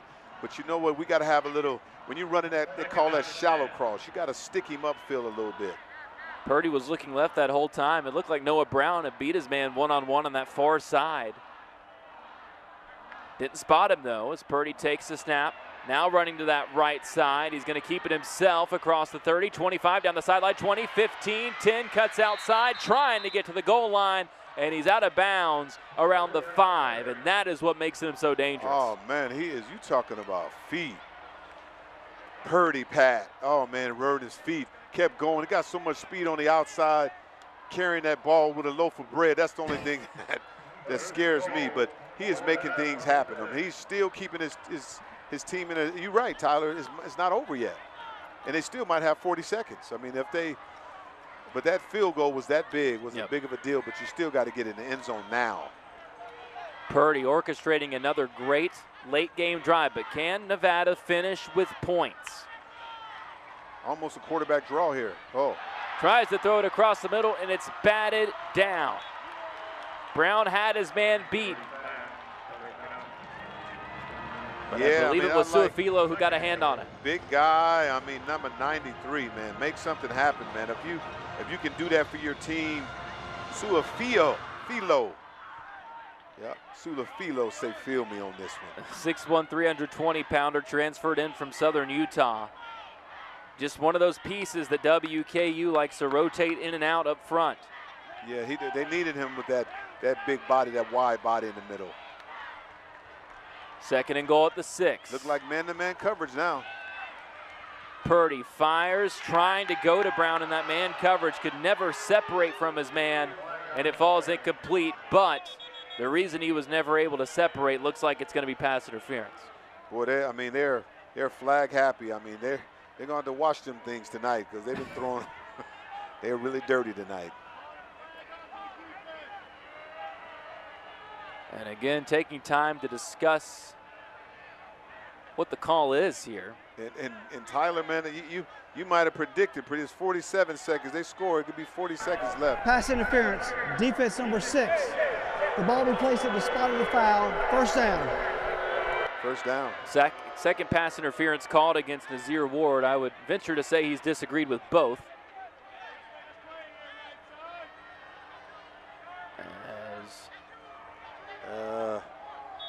Tough to see there if Ward got there early. But they get him for the call, and it's now 1st and goal at the 5. 47 seconds left in the ball game. Yeah, I mean, to me, I would do Purdy on a sprint out right here. You know, they like that West Coast concept. I would try to get that football out to the tight end, get him let it sprint on the run. He rolls to his right side, nowhere to go, floats it up and out of bounds. You know, speaking of West Coast offense, they try to do spider 2Y banana, and I think WK, you knew exactly. I saw a man in the flat, tight end on a corner route, the banana, and there was nobody there for Purdy. They tried the West Coast concept. Well, WKU knows just as we do that Purdy is at his best when he's able to be mobile, roll out, try to make something happen. And that's the one thing about when you get down in the red zone, it can limit you offensively because there's not as much room to operate with, not as much room for Purdy to be as mobile as he would like because that WKU defense can really pinch down. Brings Bellon into motion, takes the snap. Goes right side. Brown has it broken up. I thought he could have caught that. You got to make that play for your quarterback on there. You got to make that play. Man, off the tip of his hands. This is highlight time. Go get that. Make that play. Went through his hands. Get on the jug machine. Ward was there with a shove, but it was late. It looked like, as we look at the replay, Brown should have been able to reel it in. Yeah, Jordan Brown is usually, he would make that play though. I mean, that was a good opportunity to make the big play for his team. And now 3rd and 5, down to 37 seconds left to go. Wonder if they don't do something to try and isolate Jet Carpenter here. He's been the guy. I agree with you. You have to do that. You have to get him in situ. Oh, he forces it to Carpenter. Wow. Some contact. I don't know about that one. As he was crossing the middle of the field, no flag, and it's 4th and goal at the 5. I don't know if Carpenter maybe tripped over that turf monster. It looked like they tried Y stick again. He's running across. Oh, yeah. He didn't know the ball was coming. That was a problem. Ali was stuck to him, and here Nevada, in this spot 2-score game, they're going to take the field goal to put themselves in a position. You get the guaranteed points if you get the onside kick. Down by 8, still in a spot where you could go down and try and tie the game. Because they can fake them again, right? They're gamblers. Kick is up off the leg of McFadden and good. Bit shorter than his first two from 42 and 43. That one from just 22 yards out.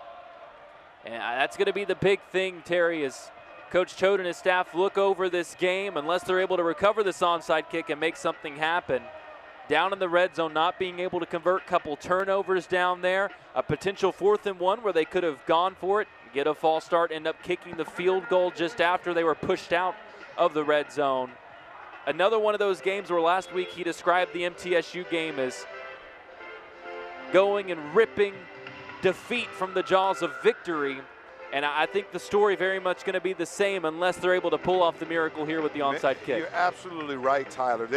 That has been their Achilles heel the entire season right there. Those plays in the red zone, they struggle with efficiency. I mean, they got to settle for field goals, and they lead on the inside run, and they making penalties. And if they just scored a couple of times, even going into half, if you score, this is a whole different ball game. Now you have the hands team on.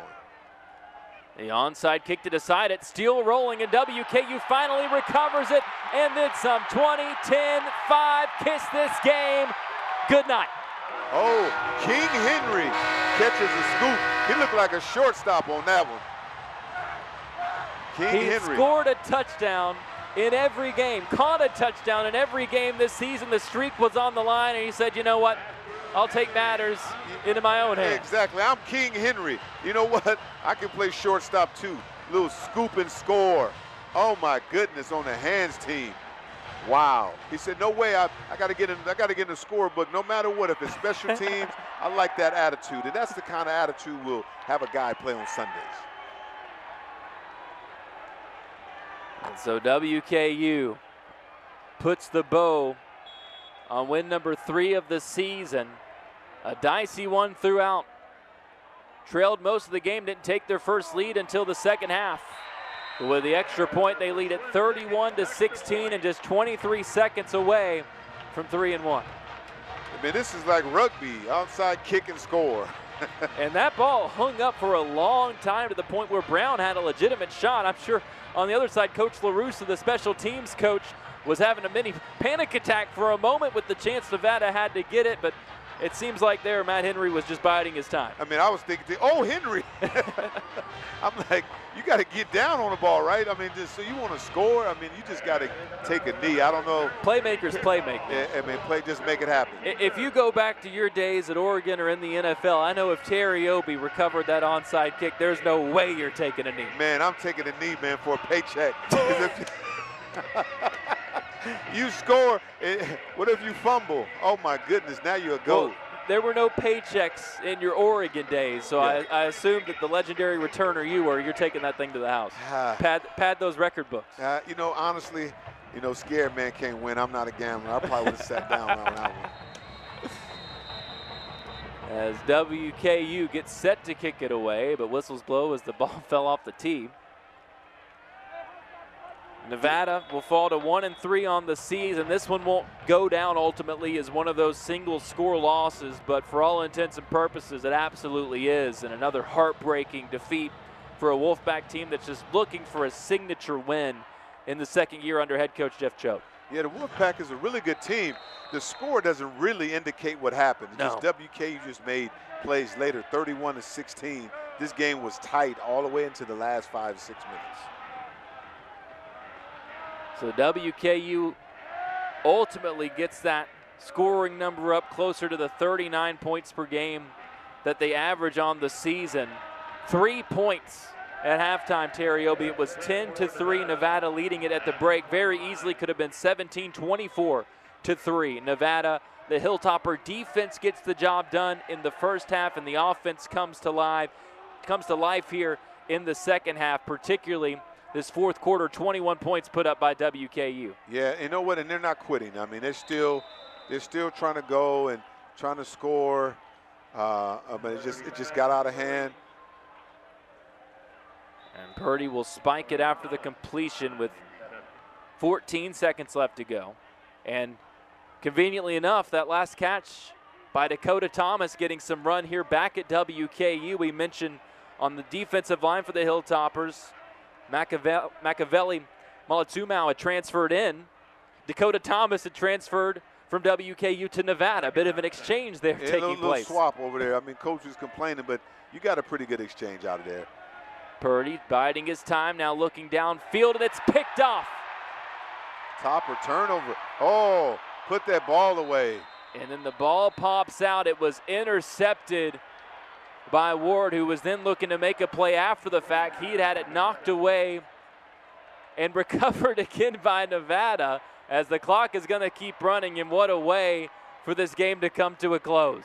Great pick, but you know what? That still counts as a pick and fumble. Put the ball away. He's not used to having that high and tough, putting that ball away, but the game is over. What an exciting game tonight, Tyler. Coach Bowie has preached about wrist above elbow. I don't know how much they preached it to the defense, but that's a WKU defense, Terry, that I think we have to start with that side of the ball. You get the 3 turnovers forced, a couple of interceptions, 1 pick down in the end zone, a fumble forced down in the red zone. While the offense was unable to get things going, the defense did its job for the Hilltoppers after a porous performance against Toledo a couple weeks ago. Absolutely. And also you got to give credit to that defensive staff, coaching staff. I think the biggest adjustment was putting that extra linebacker in there for support. And Breckenridge had a monster game tonight. He was, so they went to a 4-down lineman and 3 linebackers, so he was able to play that position. Maverick McIver, 22 for 33 through the air, 216 yards, no touchdowns and interception. I think the story here, Terry, the run game for WKU, those 3 main backs, Hart, Wright, Parrish, combined for over 150 yards, 3 touchdowns, Wright with 2 of them as he took the load on in that final drive and brought WKU home. Yeah, he was a person tonight. He made some plays. I mean, Wright got some things done. And what happened is these fumbles and these turnovers we're looking at really cost the game for Nevada. but they made some plays. I mean, this was an exciting game all the way to the last and to the end. It's a Nevada team that's going to look to turn around and rebuild things pretty quickly as WKU kept finding ways. McIver there got his half touchdown on the run. Nevada at least will get the luxury that WKU had after Toledo with the bye before they head on the road to Fresno State. For WKU, this is exactly what they knew it was going to be, the setup for conference play. They'll go on the road to Missouri State on Saturday, another game that will be broadcasted here on ESPN+. For my partner Terry Obie, for our entire crew here that's worked through this game, I'm Tyler Eaton. Thank you for joining us from Bowling Green for this presentation of Conference USA football on ESPN+.